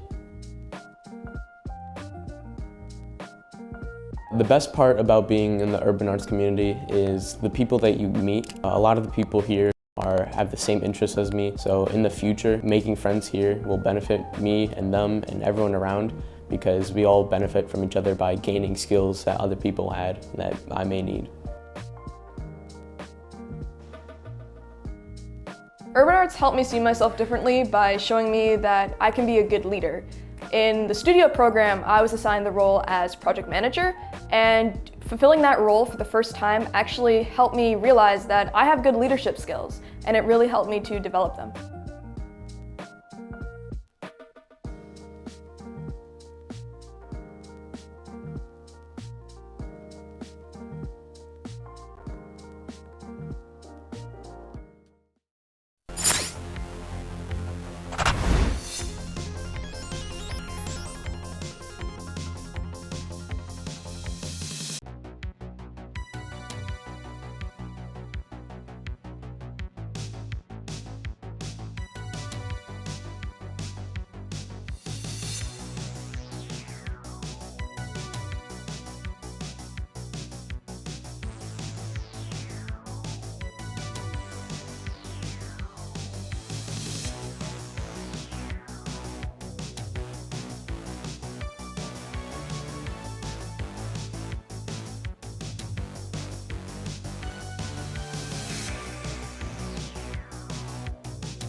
All right, hello everybody. I am back. I am Storster, and I am now joined by Kriller37. All right, so yeah, we're going to be entering round 4 in this Warpless tournament. We got a bunch of players here, very stacked lineup here. For this round, we're going to be having Cosmic, JS Carbo, JT Knott, Spiker, Stewie Cartman, and Eddie Cat Gaming. So yeah, we got a pretty good roster Pretty here. stacked lineup, yeah. Yeah. Let's see here. Maybe we can talk about the runners a little bit. Are we ready? Okay. Yeah, and we also have 2 new donations coming in. One coming in from Mav6771, who's a longtime speedrunner of Super Mario Bros. 1. He donated $20 with just a little heart emoticon on there. And then another $25 anonymous donation. So thank you so much to both of them. Thank you, guys. All right. Looks like we're getting ready here. So, 3, 2, 1, go! And we're off. Let's start round 4. All right. Let's see what all the runners do here for World 1. We're going to see a bit of a dynamic difference here, kind of like any percent. You're going to see some runners go for the mushroom right away, while some are going to hold off a little bit. It's really kind of a preference on what you want to do. There's a lot of ways to change your routing, especially in World 1 for this category. So you may see some runners in the lead right now, but it doesn't necessarily mean they're in the lead. I wouldn't really start saying that until everyone has their power up. Yeah, we saw 1 or 2 flagpole glitch attempts. No success, unfortunately. But yeah, when it comes to the routing, there's a minor difference in the speed, roughly about a second of difference, maybe 0.7, 1 second, depending on if you grab mushroom in fire flower in level 1-1 and 1-2, or if you grab it in 1-3 and 1-4, which the latter is the faster route. But in a race type setting, it's easier to grab power-ups earlier on. It makes the later levels easier, and it's overall more consistent. So it's just the risk versus reward you're willing to take. Yeah, for sure. And it looks like out of the crowd that's in the front, it looks like Cosmic is a little bit ahead. But yeah, everyone else in that group is just right behind. Same with the people that are grabbing power-ups later. So yeah, we're going to see a little bit of difference here depending on what power-up they grabbed before. We'll see a bit of a difference in in 1-3 as well. But now the players grabbing power-ups now are just going down there, and we even see a few different routes of how they're grabbing mushrooms. Actually, all 3 players grab the mushroom in a different way. Yeah. Yeah, there's definitely different ways to do it. Like you can kind of like clip into the block and grab it really fast, or you can kind of take it safe and just, simply wait for it. All right, so entering 1-4 here. Final level in World 1. This is where a lot of at least the power-up routes will even out no matter what. So we definitely will see some people, just like that. You'll see that Cosmic kind of clip into the block there to grab it really quick. So yeah, it looks like Stewie got hit there, unfortunately. So Cosmic is now back in the front. But everyone else is like right behind him. Wow. Yeah, that was, wow. That's definitely a close World 1 there. Sometimes there's a bit of a break, but not too much of there. There was definitely some Bowser action going on there. Oh, it looks like we're going to see at least one runner do a strategy called Small Fire. They, I don't know if they actually got it, but I saw one of them attempt it, where they basically try to take damage while grabbing the axe, and they get into this weird power-up state. I'm not sure if it works, though. Let's see here. Alright, yeah, so it looks like Cosmic is still taking the lead here, but everyone else is comfortably behind. With this glorious software made by Flibbity Dibbity, who was previously commentating, it's one of the best visual demonstrations of like a side-by-side comparison of different routes and like how fast they are compared to each other. Which is like, sometimes you can see like 2 screens side by side and see how fast each one is. But to have them like all be overlaid and all Marios jumping out at the same time and just see everyone on the same screen, even for long-time runners or new people, like I think it's such a great visual demonstration of what's going on, who's ahead, and you can just like get a very good grasp of, whether it's route differences for practice or just like live watching, seeing what's going on. Yeah, it's honestly mind-blowing. Yeah, this is one of the craziest bits of software I've ever seen for any speed game. All right, looks like everyone's kind of starting to finish 2-2 here. Not too bad of a water level. Yeah, everyone's finishing.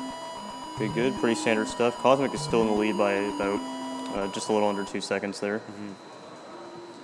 All right, let's see here. couple special things about World 2 as well. Because of the hardware limitations of this game, there's only about 40 kilobytes of memory allowed for the entire game, and a lot of that is used across the board. But in order to save a lot of memory, some of the levels are actually duplicates of each other with very minor changes. So if you keep in mind what 2-2 and 2-3 looked like, we'll see identical versions of them in World 7 for 7-2 and 7-3. They just added in a few extra enemies. For 7-3, you'll see some extra Koopas running around, and in 7-2, the water level, you'll see some extra squids going around.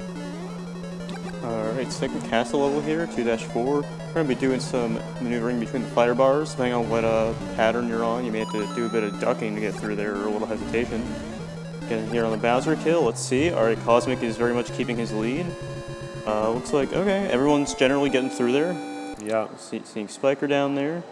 Alright, yeah, everyone seems to be having a decent enough World 2 ending there. Ooh, Stewie unfortunately lost his power up back there. That's unfortunate. Hopefully he can maneuver back. But yeah, Cosmic is... Yeah, so Cosmic's a full 2 seconds ahead now. It's everyone's very close still for being a couple worlds in. Let's see here. Yep, so we're almost done with that. Standard flagpole at the end there. Cool, cool. Good stuff. Good stuff. Yeah, and levels like 2-4, Bowser can jump in different directions, but usually runners will be able to predict what direction Bowser will jump based off how fast they've gone, because that's like an RNG dependent factor, but RNG is purely based off of speed in this game and how fast you've gone. So if you always arrive to Bowser after the same amount of time, then Bowser will always do the same amount of pattern. And especially early on in the run, people will normally have quite a handful of different Bowser patterns, either memorized or written down on a spreadsheet that they can refer to. So they, you know, even though it's random, they know what's going on. Yeah, exactly. Definitely. A lot of things are intentionally planned that you may not realize. All right, 3-3 here. The maneuvering here between the platforms. Cosmic again still keeping his lead. Yeah, but these top four are all in a very tight cluster. Oh yeah, it's for sure. It's anyone's game easily. Very nice. There we go. Good, good. All right, let's see this castle. Castles can definitely change things up. All right, here we go. A little bit more firebar action depending on your pattern there. Under the Podobo. Ooh, couple tight jumps there. Those are very tight. Yeah, that was really made the best of that pattern there. Yeah. That was probably known ahead of time, but still, that was very close. That was very clean. Some hitboxes in this game are quite deceiving, like the Piranha Plant's the famous example, but some, you know, aren't too bad and are really accurate. And those Podoboos are maybe a little bit smaller than the visual, but not really. Like, Cosmic was very, very close to hitting those. That was very tight. All right, 4-1, a level you've already seen any percent. So this will be pretty chill, especially the fact that, you know, most players right now have fire, so that makes it even easier. Yeah, not much. I wonder if we'll maybe see a flagpole glitch or two. I know some people like to go for it here. Yeah, I'll keep an eye out for that. Yeah, looks like the top couple are... Spiker got a little corner bonk. Ooh. Accidental frame perfect bump. That's unfortunate. Oh. Yeah, it looks like we're probably just going to see a normal ending there. All right, cool. All right, 4-2, the level you normally don't fully see. You actually got to maneuver through here. It can be a little tricky. Definitely some little tight corners here. But that's not a problem for these runners. Yeah. It's often called the most infamous level in Super Mario Bros. And there's been a lot of development for the speedrun, but that's mostly just for any percent, where you only see first third of the level. So yeah, here's a display of the rest. All right, very nice from a few people in the front here. Eddie went over the top there just to kind of take it safe. Looks like he got a little stuck there, but no problem. He's going to make it out. And then coming up in 4-3, there's a bit of a trick that we'll see at the end of the level. It's one of those things that's very, very hidden, and you could never spot if you didn't know about it. But depending on exact... Ooh, Cosmic. Short bump there, yeah. Depending on your exact Y positioning when you grab the flagpole, sometimes Mario will slide all the way down to the bottom of the flagpole, or sometimes he'll stay a pixel higher. And if he's a pixel higher, he pops off the flag and accelerates towards the castle a little bit faster because of that extra falling speed in midair. And that can help save the frame roll, which if you don't slow down that entire level, you need a very specific Y position. Let's see if we see any clips. Cosmic and Carbo not opting to. Wonder if we'll see someone in the back maybe catch up a little bit. Cosmic coming into the Bowser kill. Very clean as always. Very nice. Yeah, looks like we may not see it this run. Alright, cool. Yeah, alright, so yeah, we're about halfway through this run now. Yeah, the runners have to slow down a little bit there just to keep their fire flower. But yeah, still very much Cosmic and Carbo in a close top two, but the rest of the pack is reasonably very close. It could honestly still be anyone's game depending on what happens. Alright. Yeah, we gotta make some bullet bills and Koopas here, but that's not a problem for people going through this. Not any problem. Alright, very nice. Yeah, keeping the same distance here. Ooh, Spiker. Yeah. Spiker taking a hit right in the middle of 5-1. Alright, Carbo having to slow down a little bit there. Cosmic comfortably keeping his lead. Squeezing through there. Yep, no problems there so far, at least for the top two there. Very nice. Carbo right behind him. And now what we'll see coming up in 5-3 is as the levels start to get more difficult, we'll see a lot more enemies on screen, some of these repeated levels with extra enemies. But another hidden game mechanic that's not super well known about is that there's actually a flag that's triggered in the game's code to make bullet bills spawn twice as much. So now any more bullet bill launchers we'll see the rest of the game will be firing quite a bit more often. Again, just adding a bit more to the chaos. And we'll see that a lot in levels like 7-1, 8-2. Yeah, it was definitely not the last time. Yeah. Alright, so we got our top players in this case entering 5-4. Another castle. Let's see here. Looks like Carbo going to slow down a little bit there. Alright. Yeah, there's a lot going on with this level between the Potobos and the constant fireballs. Unfortunately, a power-up loss from Carbo. Yeah, just got to finish it off there. Still very close to Cosmic, though. Eddie getting through here. Small. Alright. Yeah, still a very close top three, and still full race in general. Yeah, that's a level where in runs you can see people rush by every single fireball or every single Potoboo. No slowing down. But that's, again, if you know the patterns ahead of time. And those patterns are often known, but sometimes they can be tricky to get by. And if you get too far behind, like a pace that you'd normally be going for in PB runs, there's just too many patterns to memorize, so people normally just take a safer route, lose about a second, rather than taking a massive risk for a small reward. Yeah, for sure. Alright, so let's see here, we're in 6-2. A lot of Piranha Plant pipe jumps here, which unfortunately aren't as bad with the fire flower as long as you kind of get that rhythm down with your fire shoots. Yeah, you just have to know the route, but once you know the route, which can take a minute to learn, there's nothing too tricky about this level, especially with fire flower. If anyone has small, they will likely be taking their time throughout this level. It's a different situation. It's a very different situation, yeah. Alright. Yeah, Carbo's still not horribly far behind, as well as Eddie, that very close still. Entering 6-3. Alright. It's going to be a little tricky.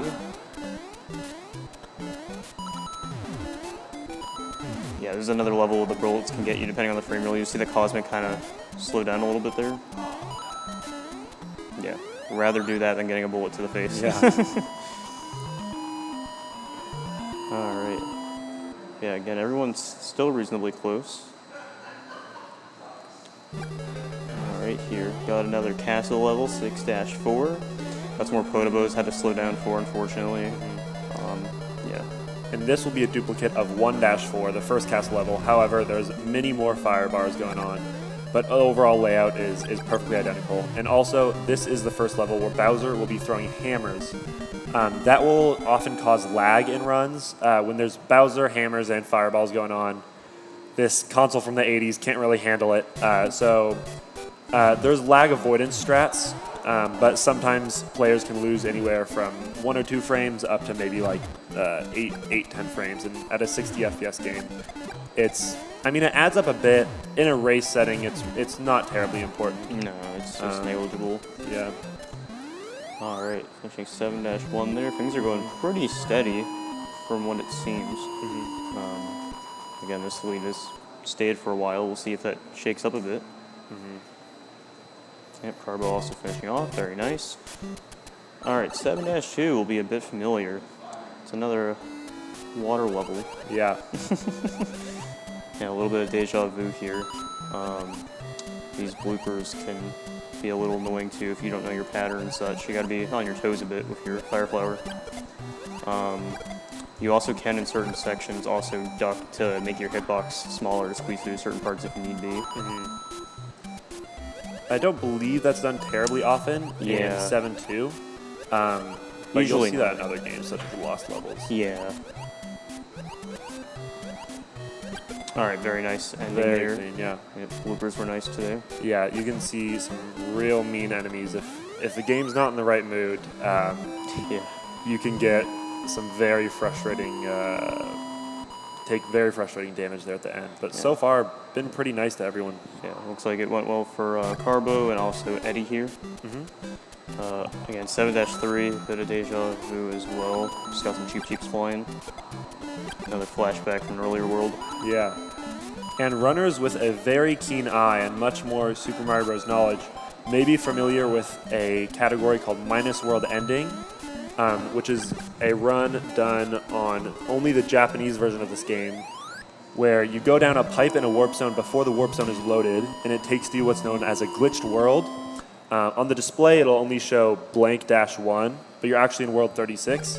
And once you beat that, you'll be in blank-2, which is an identical replica of 7-3, the level we just saw. All right, entering second to last castle here. Just gotta navigate this maze. Ooh. Cosmic slipping through there. Fortunately, he recovered very quickly, considering. So yeah, he's still keeping his solid lead. Let's see, Bowser be nice here. All right, Nice. very nice. Very nice. Yeah, this has been a very consistent run for Cosmic, for sure. And everyone else has been staying on a relatively similar pace for the most part. Yeah, Carbo with the finish up here too.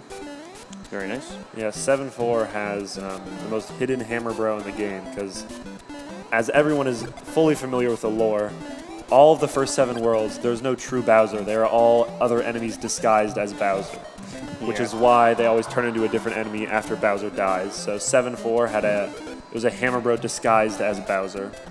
We have yet to see a true Bowser, but who knows, maybe one is coming up. Just have to wait and see. Yep. All right, so World 8 here, a bit familiar. Here comparing to the other category. Cosmic's plowing through. Fortunately, it's a bit easier because you just have the fire flower and make those plant jumps a lot easier. Looks like that's not an issue for Cosmic, and so far for Carbo, it's looking pretty good as well. Hopefully, that ends off okay. It looks like it's going to. Very nice. Yeah, 8-1 is definitely one of those.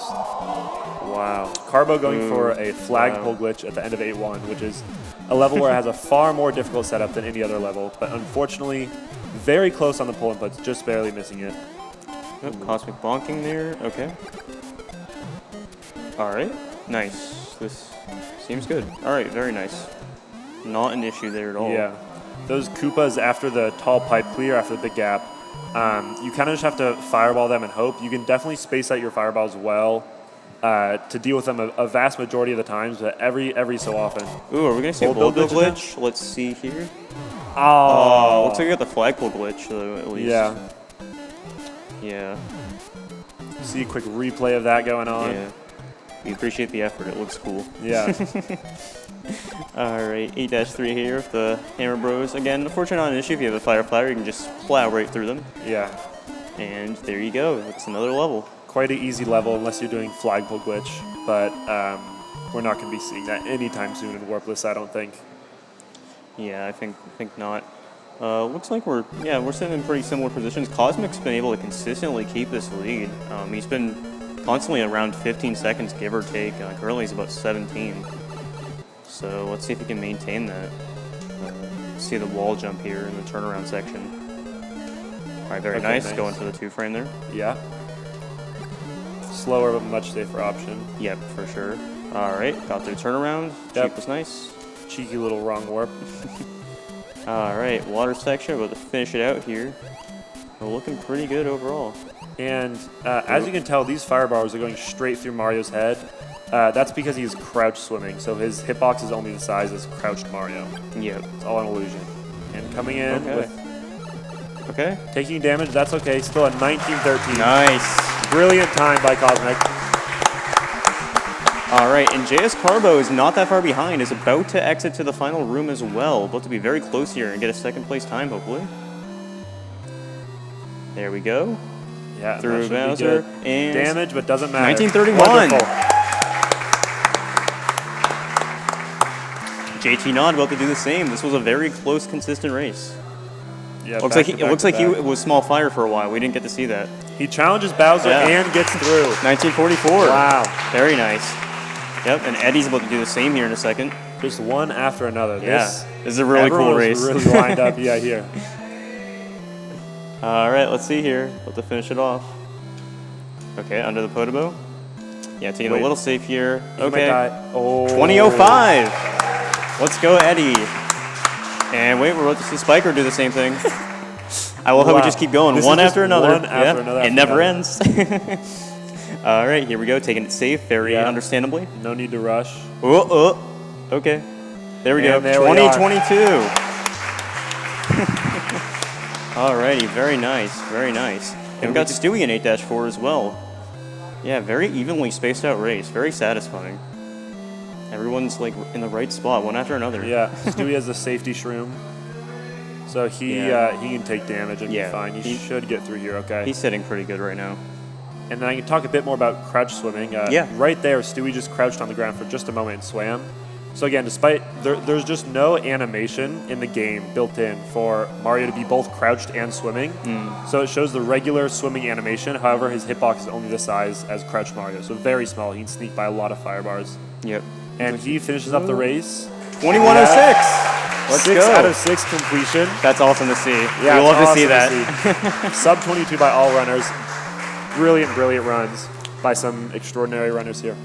Yeah, so that was a wrap up to round number 4 there. So that means there's only 2 more rounds for this, rounds 5 and 6. For round 5, let me just introduce the roster that will be coming up here. It looks like for round 5, we'll be having GT Ace, Nebula, Cosmic, Nifsky, JT Knot, and Simplistic. That is our roster for this upcoming race here. Again, only 2 more, so we're actually plowing through the Warpless runs pretty decently here. They've been going really well. So yeah, let's see here. Maybe we can say something about one of the runners here while we get something set up here.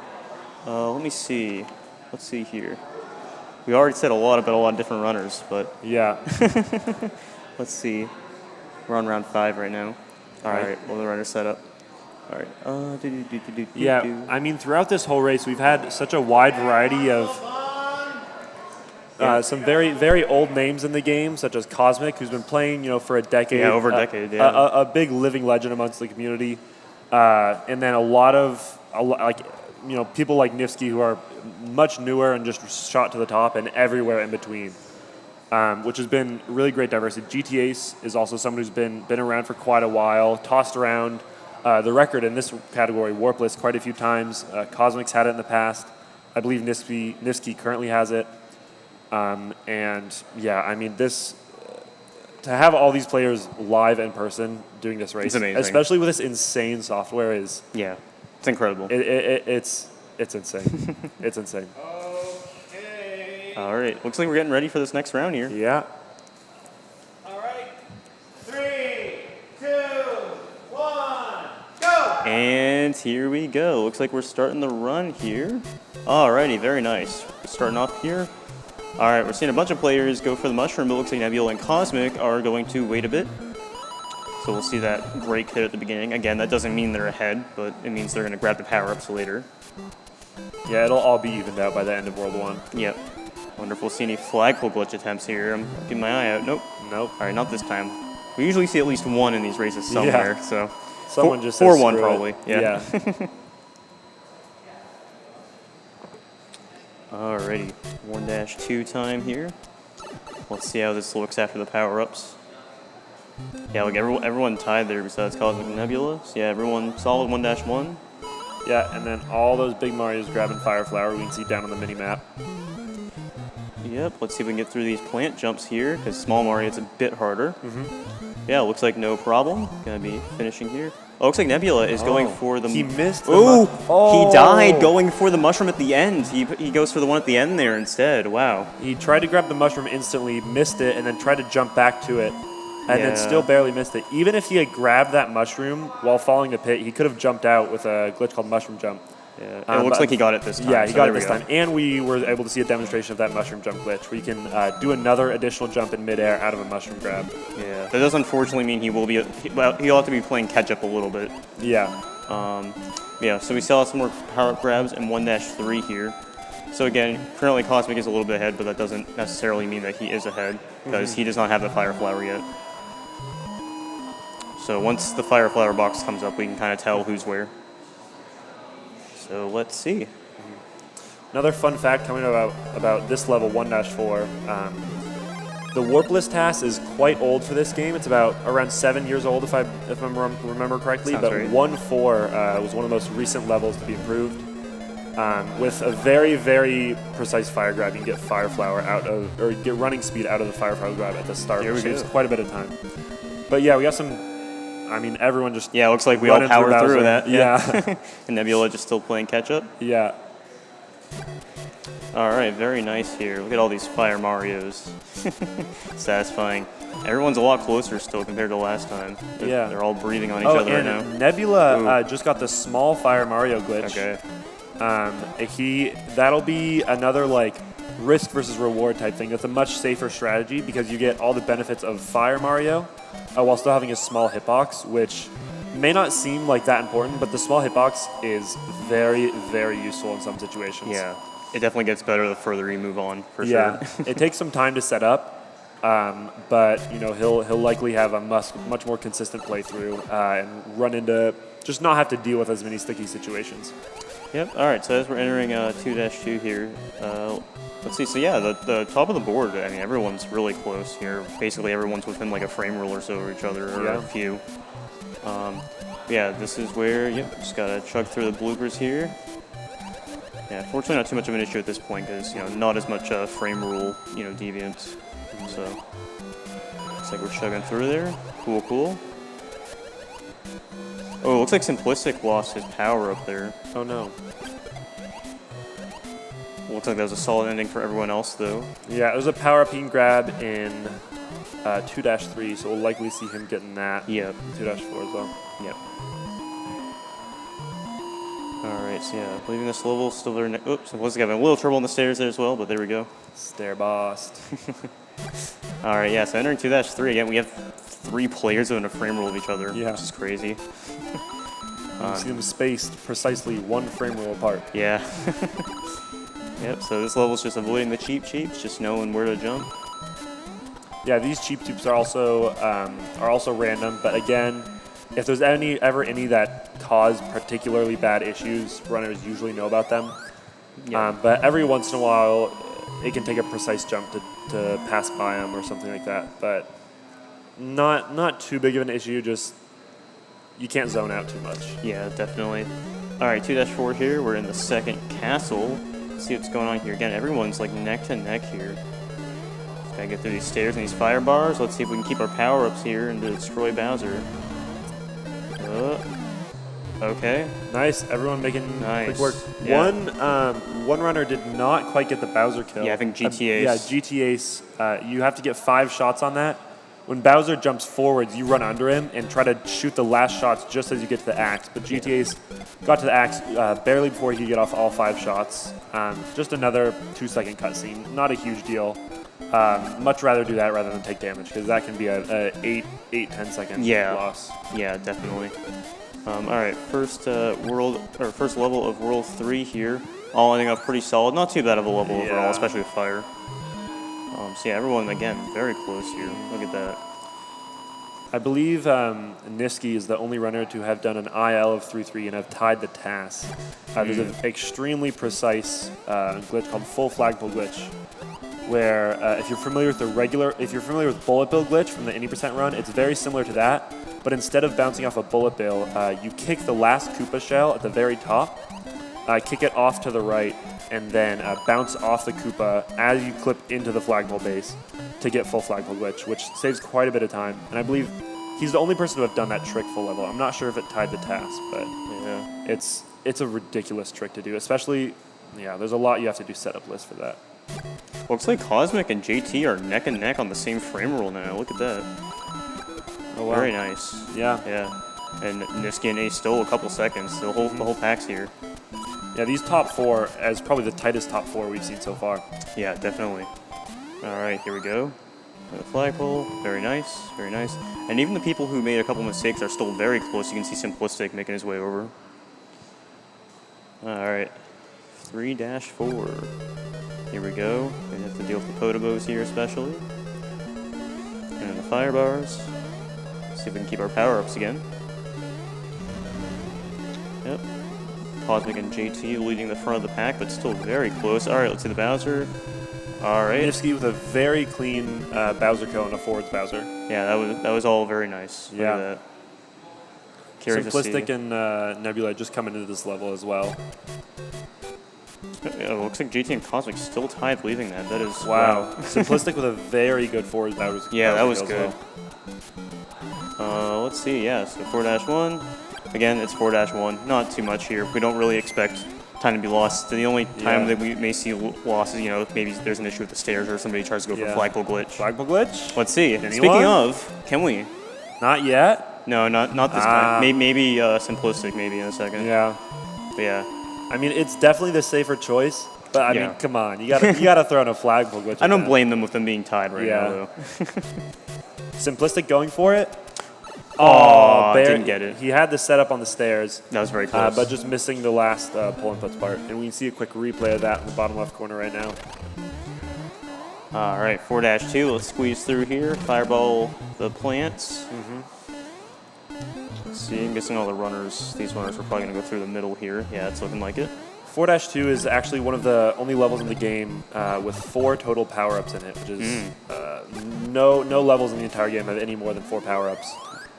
But yeah, 4-2 is stacked. Just a lot of them are hidden until the end, again, where most people don't see them. All right, 4-3 here as Simplistic is also finishing 4-2. And Nebula is definitely working his way back up there. Yeah, for sure. These runners, Simplistic and Nebula have both been keeping their they've definitely haven't been getting further behind. They've been keeping where they are. Yeah. Yeah, JT and Cosmic still neck and neck. That's really impressive to see at this point. We're basically halfway through the run. I'm curious to see where it's going to be after this castle because this could very much change things depending on how Bowser is. Yeah. So let's see. Yeah, I mean, look at that. All right, let's see neck and neck here.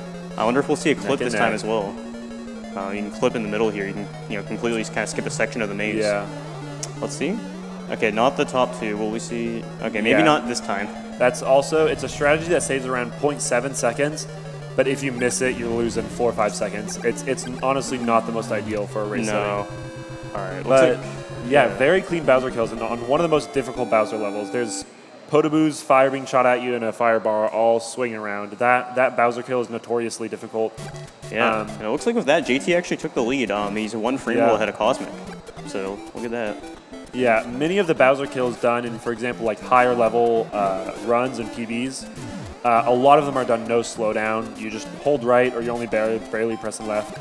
4-4 is one of those Bowsers where people still do not do no slowdown kills. Yeah, it's possible. It's been done in ILs, but it's for in runs. It's very, very risky. Your opening shots can get blocked very easily. So then you have to put in 5 shots all right at the end when you're up in front with Bowser, and you just can't do that no slowdown. It's a very difficult level. Yep. All right, we got 5-2. We got some Hammer Bros. Had the bullet there at the beginning. Definitely got to be on your toes a little bit here. Looks like so far it's not an issue though for everyone up front here. Very nice. Very nice. Very, very nice. Yeah. Yep. And again, Simple and Nebula seem to be staying the exact same distance behind. Yeah. So I feel like the one thing they really need to just hope to do at this point is just try to keep that distance and hope that some of the other runners maybe try to, slip a little bit. All right, yeah, bullets can definitely vary here too, so just be a little careful. So far not an issue, but let's not say something too soon. Oh, okay, there's a bullet bill bop there midair. Yeah. Going back to the hardware limitations I was touching on earlier, there's only a very limited amount of enemies and objects that can be loaded at one given time. And those two platforms we saw runners jump on right in the middle of 5-3, those are both count as like objects have to be loaded. And if there's too many enemies on screen already loaded, the second platform can despawn and it makes it impossible to complete the level. So runners actually purposely keep certain enemies alive and purposely kill others to ensure that there's enough space for both those platforms to be loaded, or else it's a forced death. You have to restart the level. Wow, yeah, a lot just happened there. So yeah, it looks like JT is ahead now. It looks like others had to slow down a little bit. It looks like GTA's lost his power up in the middle of the level there. I think it was a fireball. Yeah, so it looks like that mixed up things quite a bit. So JT's now 2 seconds ahead. Ace is a few seconds behind, but he's still very much close enough. He's going to grab the mushroom there, and we'll grab the fire flower as soon as he can. All right, and we see the top runners finishing here. Very nice, very nice. Yeah, very close top 3, and just honestly, everyone in general. Everyone's been staying at least, within 30 seconds of each other or so. For sure. All right, 6-2. Let's go. Bunch of shooting plants here. Again, not too bad with the fire flower. You just need to kind of know your rhythm here. Yeah. Another comment about this level in relation to the TAS, as I am a TASer. This is also one of the most recent levels improved in the Warpless TAS. It's the same idea of kicking this last Koopa shell on the very top of the stairs all the way to the right and using it to full flagpole glitch. But there is a lot of precision that goes into this level in the TAS. You can barely squeeze out this frame roll. You do some crazy vine warping. Mario teleports all over the screen in this TAS. If any of you have not seen SMB TASing, I am very biased, but you should give it a shot to watch. All right, here. Things are looking pretty much the same. JT is able to maintain his lead here, but everyone's kind of still keeping their ground. This is a level where if you go full speed, you will grab the flagpole at the end with 6 in the ones digit of the in-game timer, which gives you 6 fireworks, which is about a 3-second animation. So you have to slow down to avoid that. You'd rather lose a third of a second rather than go full speed but lose 3 seconds. Definitely. And there's actually a very precise frame roll you can save if you grab the flagpole within the first 2 to 3 frames of it turning down to a 5. Which we don't see runners going for here, but okay, look at that. JT was able to do that backwards there, and a couple players had to slow down mid-level just to make sure they didn't lose anything. Nifsky doing the backwards fireballs. And again, as these hammers are coming in, as we mentioned last race, we saw Cosmic and Nifsky get a decent bit of lag. It's not terribly noticeable unless you have a especially keen eye for it, but there was some lag frames going on there. Again, only lost 0.1 seconds, probably maybe 0.2, but not much. It's not a big deal. All right, so yeah, JT has grown his lead a bit. He's 4 seconds ahead now. Well, everyone finishes up 7-1 here. Definitely a bit of a break in the run, at least in terms of new stuff. I mean, we're going to have 7-2, which is a bit of deja vu. Yeah. So, so hopefully not too much happens here, but definitely can throw you off if you're not expecting the enemies to be where they are. So let's see how the bloopers are today. Definitely has thrown some runners off already today. Swimming levels are ones that are often notoriously difficult, especially for new runners. It's very tricky to get used to the physics. And it might look like a level where you can just kind of chug along through it, because as we see most runners do. Yeah. But there is a lot of reacting going on here. A lot of these enemy patterns cannot be predicted as well as previous ones can. And it's a lot of reacting and on-the-fly decision-making that you have to do to be able to keep up in this level. It's very, very difficult to fly through as consistently as they are. Some of the other levels are just kind of like a hold right and B, shoot when you got to shoot, and you're good. But 7-2 and 2-2 are one of those levels where it takes some really good experience, knowledge, and intuition of where to go, when to go above an enemy, when to go below an enemy, when to shoot an enemy. and just especially on that pipe exit at the end, you can pretty easily lose a frame roll if you don't get a clean pipe exit. But lining up for the exit at the end of 7-2 is very important for beating it optimally. For sure. Yeah, it looks like 7-2 went well for all of them, and as well as 7-3 looks like. So, yeah, not too bad. This is kind of a lull in the run, I would say. Definitely not 7-4 though. Things ramped back up a bit. Yeah. So yeah, again, pretty similar positions. We've been keeping the same pace. Let's see if we can get through this maze this time. I know there was some trouble last race. All right. Boom, boom, boom. Very nice. Very clean maze movement there. That can cause usually not game-ending issues, but minor annoyances. Yep, looks pretty like good. Pretty wow, good clean. Yeah, pretty good kill there. Yeah. Very nice. Yeah, not too much trouble there with the fire kills. Very nice. Yeah, JT maintaining his lead. GTS not too far behind top 3 as well. Yeah, it's a very stacked group here. All right, yeah, so JT has a roughly 5-second lead here, but that could change any second here. Yeah, 8-1, it's just gonna be a bunch of pop a couple Koopas there. Yeah. You're gonna fireball some Koopas and a bunch of Piranha Plants. Hit that star to save time. Yep, that is important. All right, yeah. Luckily, the pipe jumps are not really that much of a worry in this category. All right, yeah, I think at this point, JT is looking pretty good here. Yep. Okay. Now looks like Nifsky and Cosmic are right behind him, going to be in the same exact situation here. Very nice. Yeah, that star block that's hit in the middle of 8-1, it actually affects the flagpole's positioning and makes the flagpole come down faster at the end. And it was actually discovered because in 80% runs, usually people wouldn't hit the star block because they were focused on pipe jumps. But in Warpless runs, it's a much more casual level. People would just hit the star block to really reveal it for fun. And then runners started to realize, and this is around, like, Cosmic was one of these people that was figuring this out. Runners started to realize that somehow, but despite going the exact same speed in 80% and Warpless, they were just magically going a frame roll faster when they did Warpless and magically going a frame roll slower when they did 80%. And then on occasion, they would randomly save their frame roll at 80%. And I mean, you wouldn't think hitting some random power block would save time. It's a very technical time save that involves a lot of deep understanding of the game. So it took quite a while for runners to figure out, but as of today, thankfully, we got that solved and we know what's going on. So that frame roll is saved in 80% and Warpless. So it looks like back in 8-2, Cosmic lost a little bit of time. So Cosmic and Nifsky are actually basically neck to neck at this point, being about 6 seconds behind JT. Yeah. So top 3 and even top 4 here are like very much just up in the air. So we'll see how 8-4 treats them. All right. JT does have a good 6-second lead. He can miss wall jump with a decent recovery, take damage on Bowser, and should have a comfortable first place. But I mean, deaths can always happen. It's never safe until it's over. 2-frame wall jump. There you go. Nice. Very nice. I'm gonna guess Nifsky and Cosmic will probably do the same kind of deal. Yep. There we go. Yeah, safe turnaround. Plenty of room on that, which is the smart move in this situation. For sure, definitely. All right, JT in the water section here. Again, Cosmic and Nifsky right behind in the same exact room. They may have a bit more of a like neck and neck 8-4. They might need to go for some faster movement.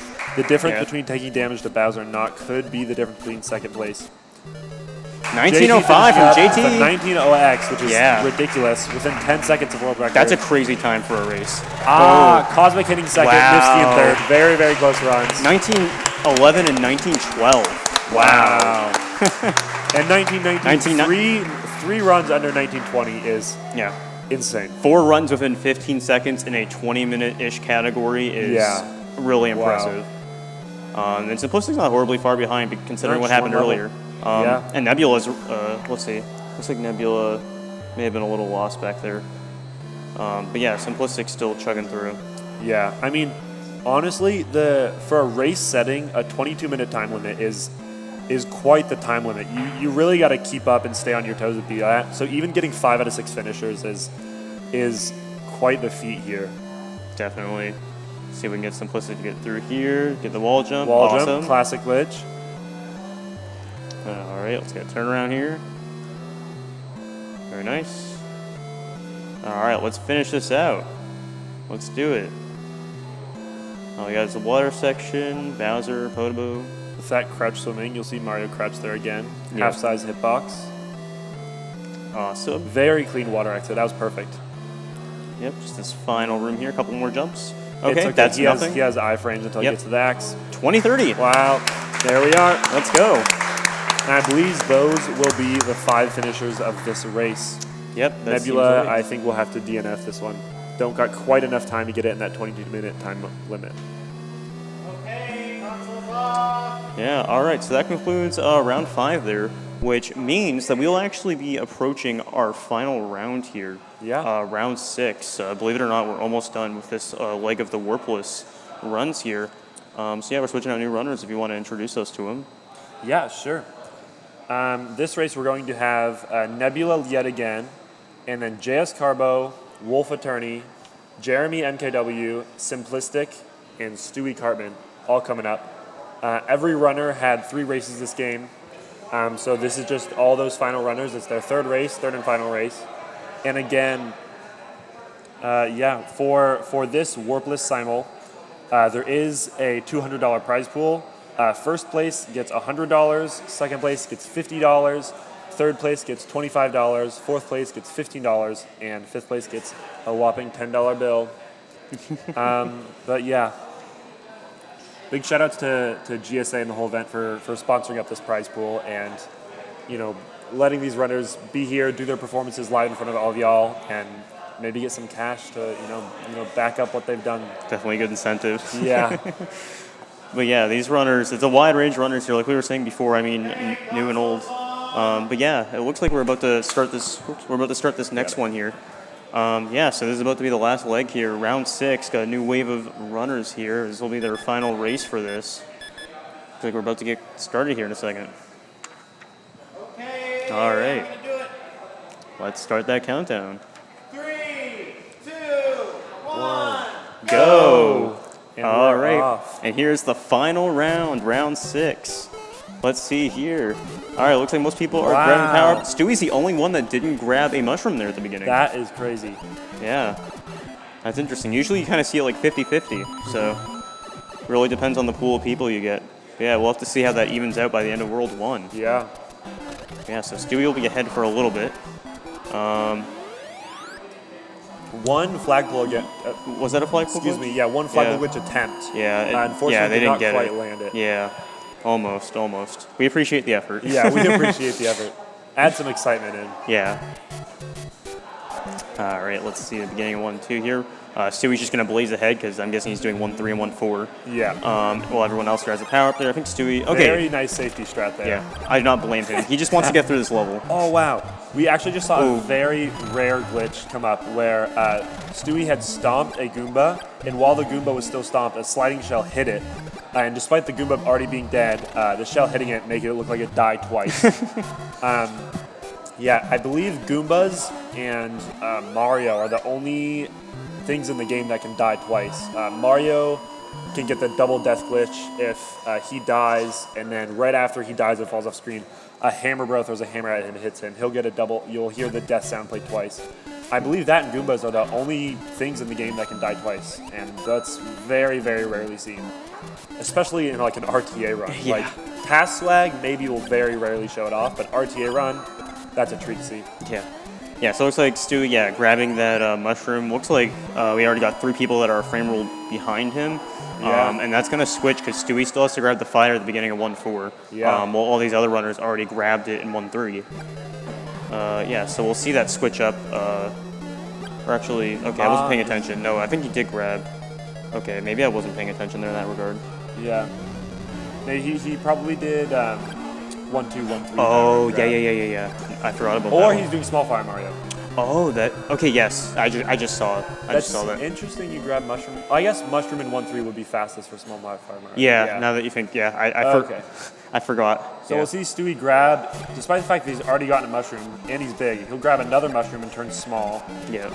And then we'll see the Small Fire Mario glitch being pulled off. Here we are. Yeah. There we go. Look Now at Small that. Fire Mario. Again, the Mario's not supposed to be small and fire, so the only animation for Mario shooting a fireball is big. So every single time Stewie hits that B button, He'll just flash big it'll look a really little quickly, double in height, shoot a fireball, and crouch back down. Yep. Yeah, so again, everyone's very close no matter what. Yeah. I mean, Nebula looks like it's technically in the lead, but Yeah. again, it's so. Looks like we had some firework Yeah. action in there.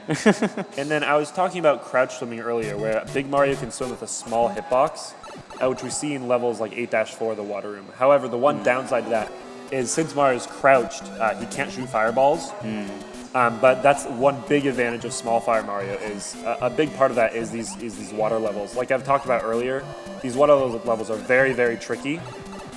So something you do to make it a bit easier is have small fire Mario, where you have half the size hitbox. Looks like Wolf took damage there. Oh, he did. Yeah, that's unfortunate. Yeah, where you're gonna have half the size hitbox, but still be able to shoot fire. It makes it far easier to squirm by some of these fishes floating around.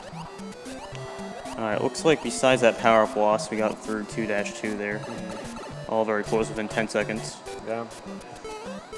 All right, very nice. Let's see how this castle shakes things up here.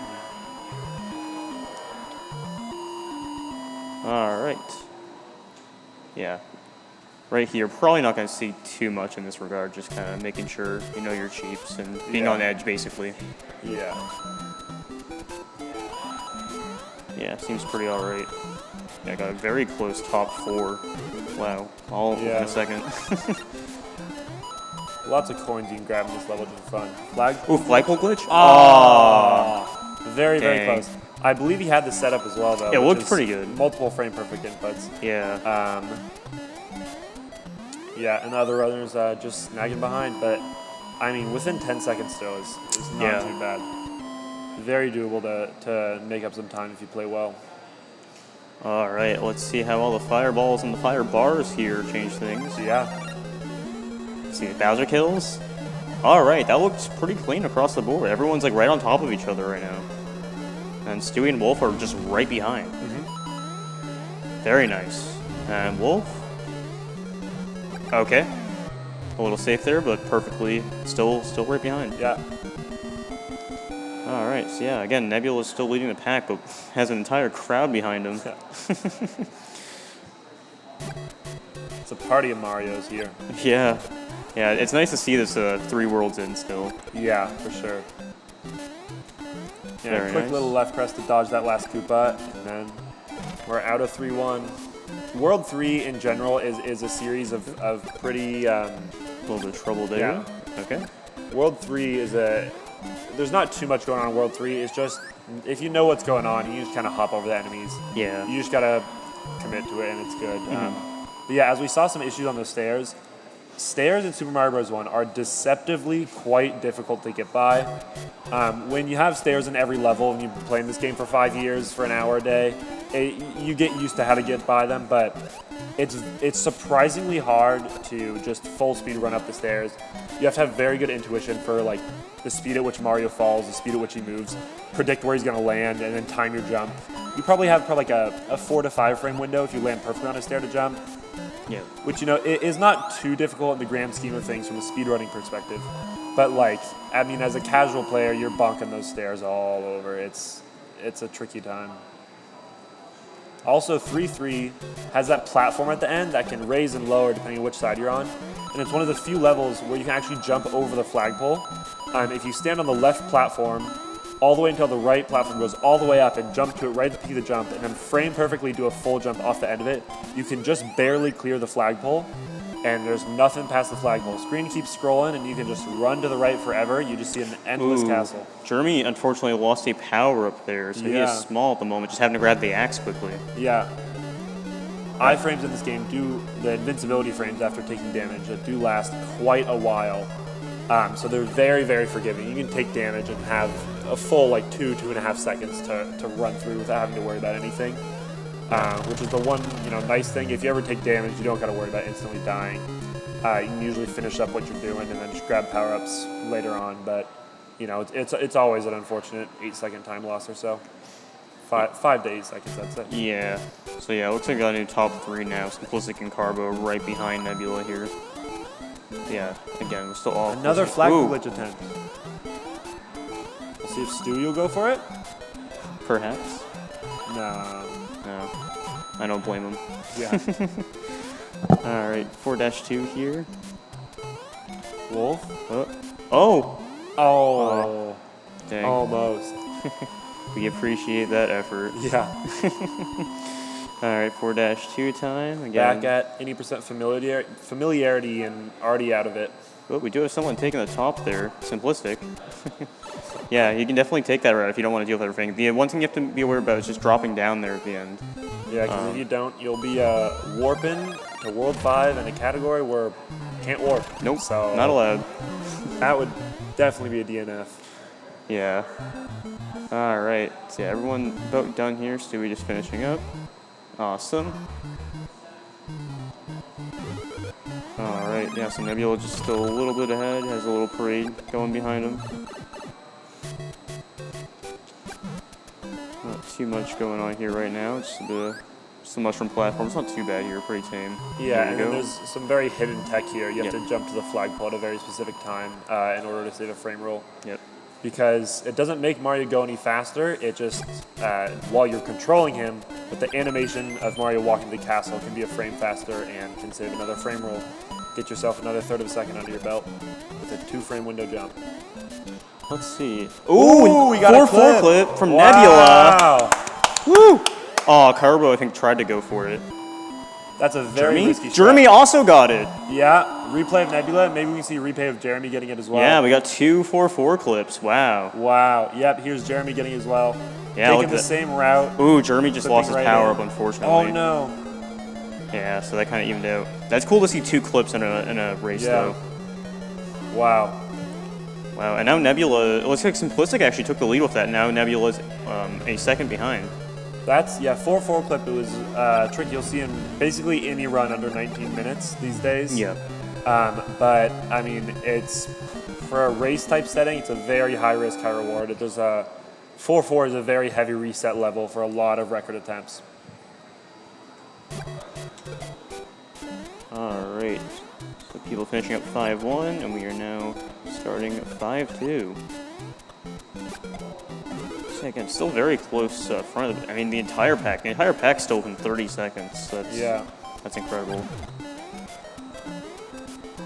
Let's see. Yeah, both Nebula and Jeremy are small here, so eventually at some point we're going to see power up grab like right there from Nebula.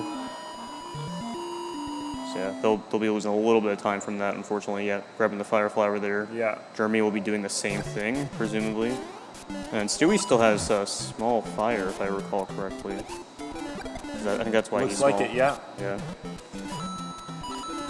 All right. And off to 5-3. A duplicate of 1-3, but with some bullet bills. And again, Yep. any level after this will not have bullet bills be firing twice as frequently. Just game mechanics that they add just to spice up the later levels, make them a lot more tricky, just always more going on. But yeah, I mean, at the same time, the game can only have 5 enemies loaded at once. So once all those 5 slots are taken up, you can have a lot of bullet bills on screen, but then you gotta wait for them all to go off for any more to come on. Yeah, definitely. Let's see, you're at Simplistic, jumping through those fire bars. Those can be tricky. Also being aware. Ooh, okay. Ooh. Better than. Ooh, fell right in the lava pit there, unfortunately. Yeah. Which means it looks like Carbo is sitting up front now and got through there. Let's see. Ooh. Okay, yeah. Ooh, Stewie losing his small fire. So now he's Big Mario. Because that's how the power-up states work if you get small Yeah. fire. It's funny how that happens. And he's actually in a very dangerous state because if you have small fire and you take damage, you have Big Mario, so you have the biggest hitbox, but you're the equivalent of a small Mario. So if he takes a hit, he doesn't take damage, he dies. You kind of have the because worst he's of in both that worlds. glitch state. Yeah, it's the best of both worlds, and it's very, very nice. Yeah. But if you're not able to keep it up, then you get the worst of both worlds, and it's a very scary situation to be in. Yeah, definitely. But it looks like he was able to recover.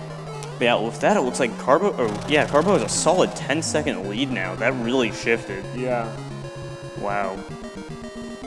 Yeah. But yeah, with the death we saw in 5-4, like it kind of just looked like, someone running into a pit. But that's a lot of the deaths here. There's so much platforming. The entire game is based off the A button of just jumping. That's very easy to press A a frame before you land, and then you don't jump, and you don't have time to react to it. And like, it was a genuine mistake, and you were genuinely very close. But to the viewer, it looks like you just like fell asleep and you know Yeah. walked into the pit.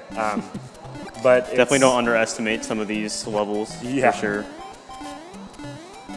All right, let's see here.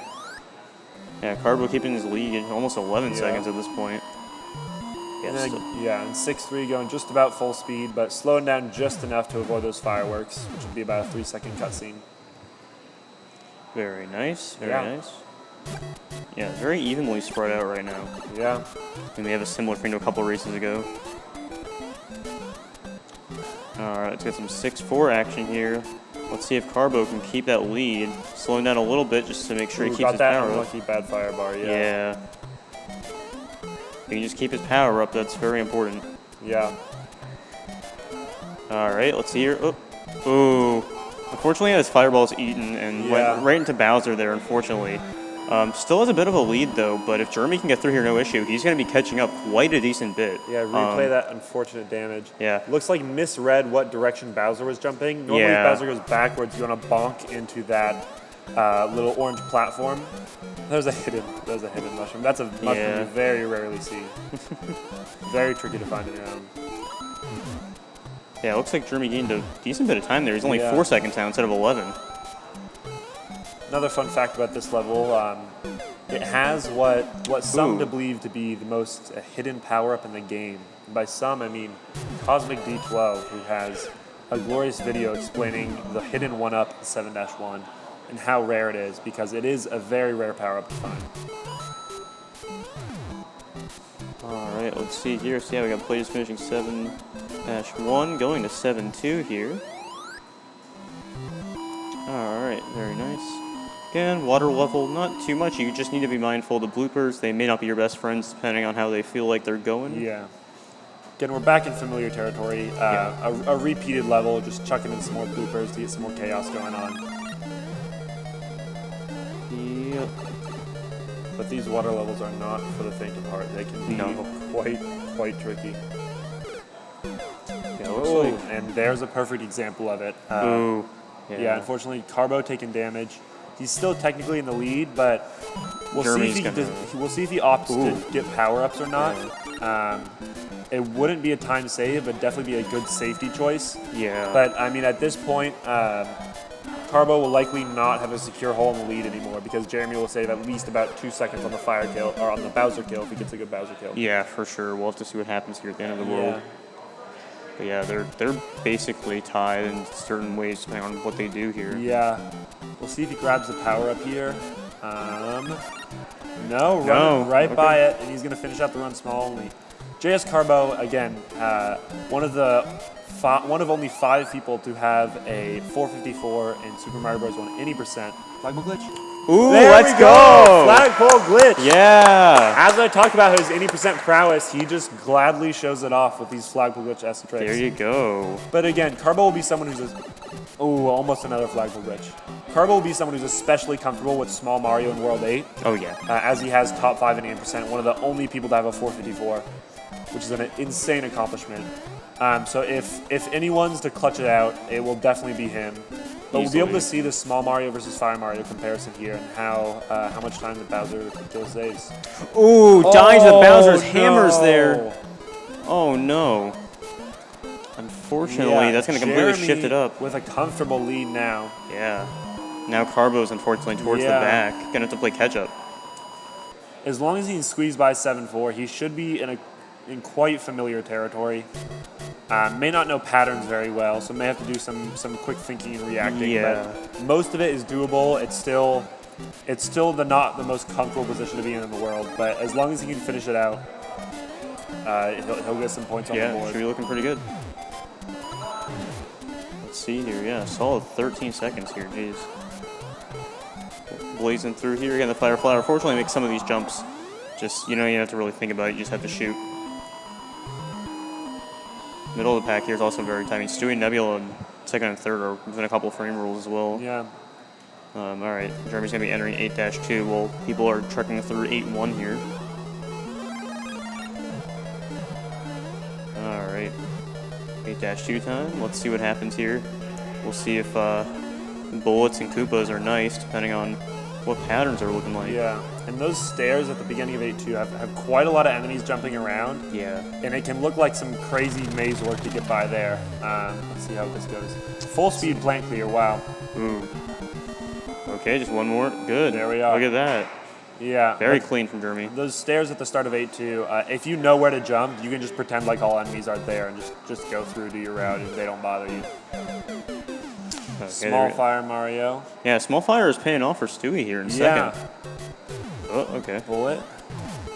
No. He had a bullet bill shot, but opted for the safe approach, which is smart, especially because he's in second. He can definitely. He's in second, and he only has about a 4-second lead. If he got a failed bullet bill glitch, that could lose him, 2-3 of those precious seconds. For sure, for sure. All right, yeah, Jeremy's just going to end this off here. He's just going to slow down here just so he doesn't get fireworks with the 3 at the end. He's going to get 2 instead. Yeah. And everyone else just kind of keeping their pace here. Stewie about the same length behind. If Jeremy can just, he doesn't even really have to have that clean of an 8-4. If he just plays it safe, he can keep this in the bag. Yeah, but Stewie's showing off, again, the consistency that comes with small fire Mario. It's pretty similar to, for any percent, whether you want to go small only or big fire. It's just, do you want the safe approach? Are you banking on other people not performing as well as they're saying they're going to? Yeah. All right, got the 2-frame wall jump there. Yeah. Turnaround room, pretty good. All right. But again, a comfortable 17-second lead here. Crouch swimming coming into play again. Yeah. Mario's head going through all sorts of things. Getting a bit of a concussion, but he'll survive. All right, here, just one more room. And just about nothing can stop him here, even if he takes damage. Yeah, he has enough iframes to just make it right through. all the way through. And yeah, it's him at 1927. Look at that. Jeremy in first place for the last race, finishing it off real strong. And Stewie's right behind him. He's about to enter the last room as well. Yeah. This is looking very similar to a race we had a couple rounds ago. And again, he should be plenty safe. Yeah, there you go. He gets right Damage through all of it. Bowser. 45, 1945. Look at that. All right, and we just still have some people decently close here. We got Fast Excel. JS Probo and Nebula are like, that was a fantastic turnaround room. That was near perfect. Very, very, very clean. With this that is neck and neck. Fast acceleration at the start. Wow, yeah. This is extremely difficult to do consistently. 3rd and 4th is up in the air here. It's kind of close. Yeah. It's going to come down to Bowser. Are they going to challenge it? Are they going to play it safe? Challenges Podoboo, gets 5. They both challenge. Challenges Bowser, gets 5. He waits on Bowser. Whoa. Barely sneaking by. Bowser almost jumps right on him. Yeah, 2018 and 2021. Wow. Very nice. It looks like that's it for people finishing in this round. So yeah, 4 out of 6, not bad. Very close. Top 2 were very close, and 3 and 4 were very close. Look at that. Yeah. And there's the score, by the way. The standings. Yeah. Looks like Cosmic. Cosmic as the winner, and we'll have a tie for 2nd place, which we will have to figure out who. Are these accurate? These are accurate. These are accurate. Okay. The tie for 2nd place and the tie for 3rd place, we're gonna have to figure out who had the fastest individual time to see what these rankings are. But again, Cosmic coming into 1st. Big congratulations to Cosmic for winning this Warpless event. Yeah. Yeah, definitely a huge win. Definitely a huge win. That was an awesome way to end it. Yeah, so we're just going to give a quick shout out here. We got some donation raffle incentives here. For example, if you donate $25 here, you can actually be entered into a raffle to win this Switch here. If you want to donate a little less, $15, we'll get you one of these 2 here. We got a Mario Bros. Kart signed by all the runners participating here and commentators. There you go. Me, myself, a Super Mario Bros. 1, 80% runner and Tasser.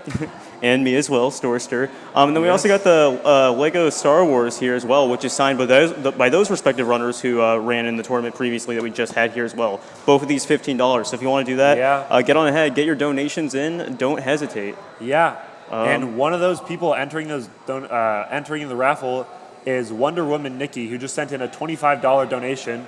They have been entered right in to win the Nintendo Switch, and you can do the same. Yeah. So thank you so much for the $25 from Wonder Woman Nikki. Alrighty. Wow. So yeah, we're kind of just wrapping this part up here. Yeah. Up next, we're going to be having the Any% LTA session. That's going to be next on our schedule. So yeah, we're going to be going back to Any%. So yeah, very exciting. Yeah, and in this form of race, there's exactly 1 hour, and runners have that entire hour to get the fastest single time that they can. So we're probably going to be seeing people go for a lot more risky strats, and a lot more excitement going on. That'll be the ones where your heart gets pumping based off the pace. And there's some runners here who are quite consistent at some pretty ridiculous times. Yeah. That's one of the events I've been looking forward to the most. Yeah, it's only going to get more fierce as it goes on, as the competition gets shorter and shorter, and people really have to squeeze things out to finish off and get those top positions for those donation or those the prize incentives that we got here. Yeah, I think for that we're sitting pretty good right now. I imagine we're probably going to take a little bit of a break here, just to kind of get our footing here. All the runners just need to rest up here. Yeah. But yeah, please stay tuned. We have the 80% LTA coming up next. Yeah.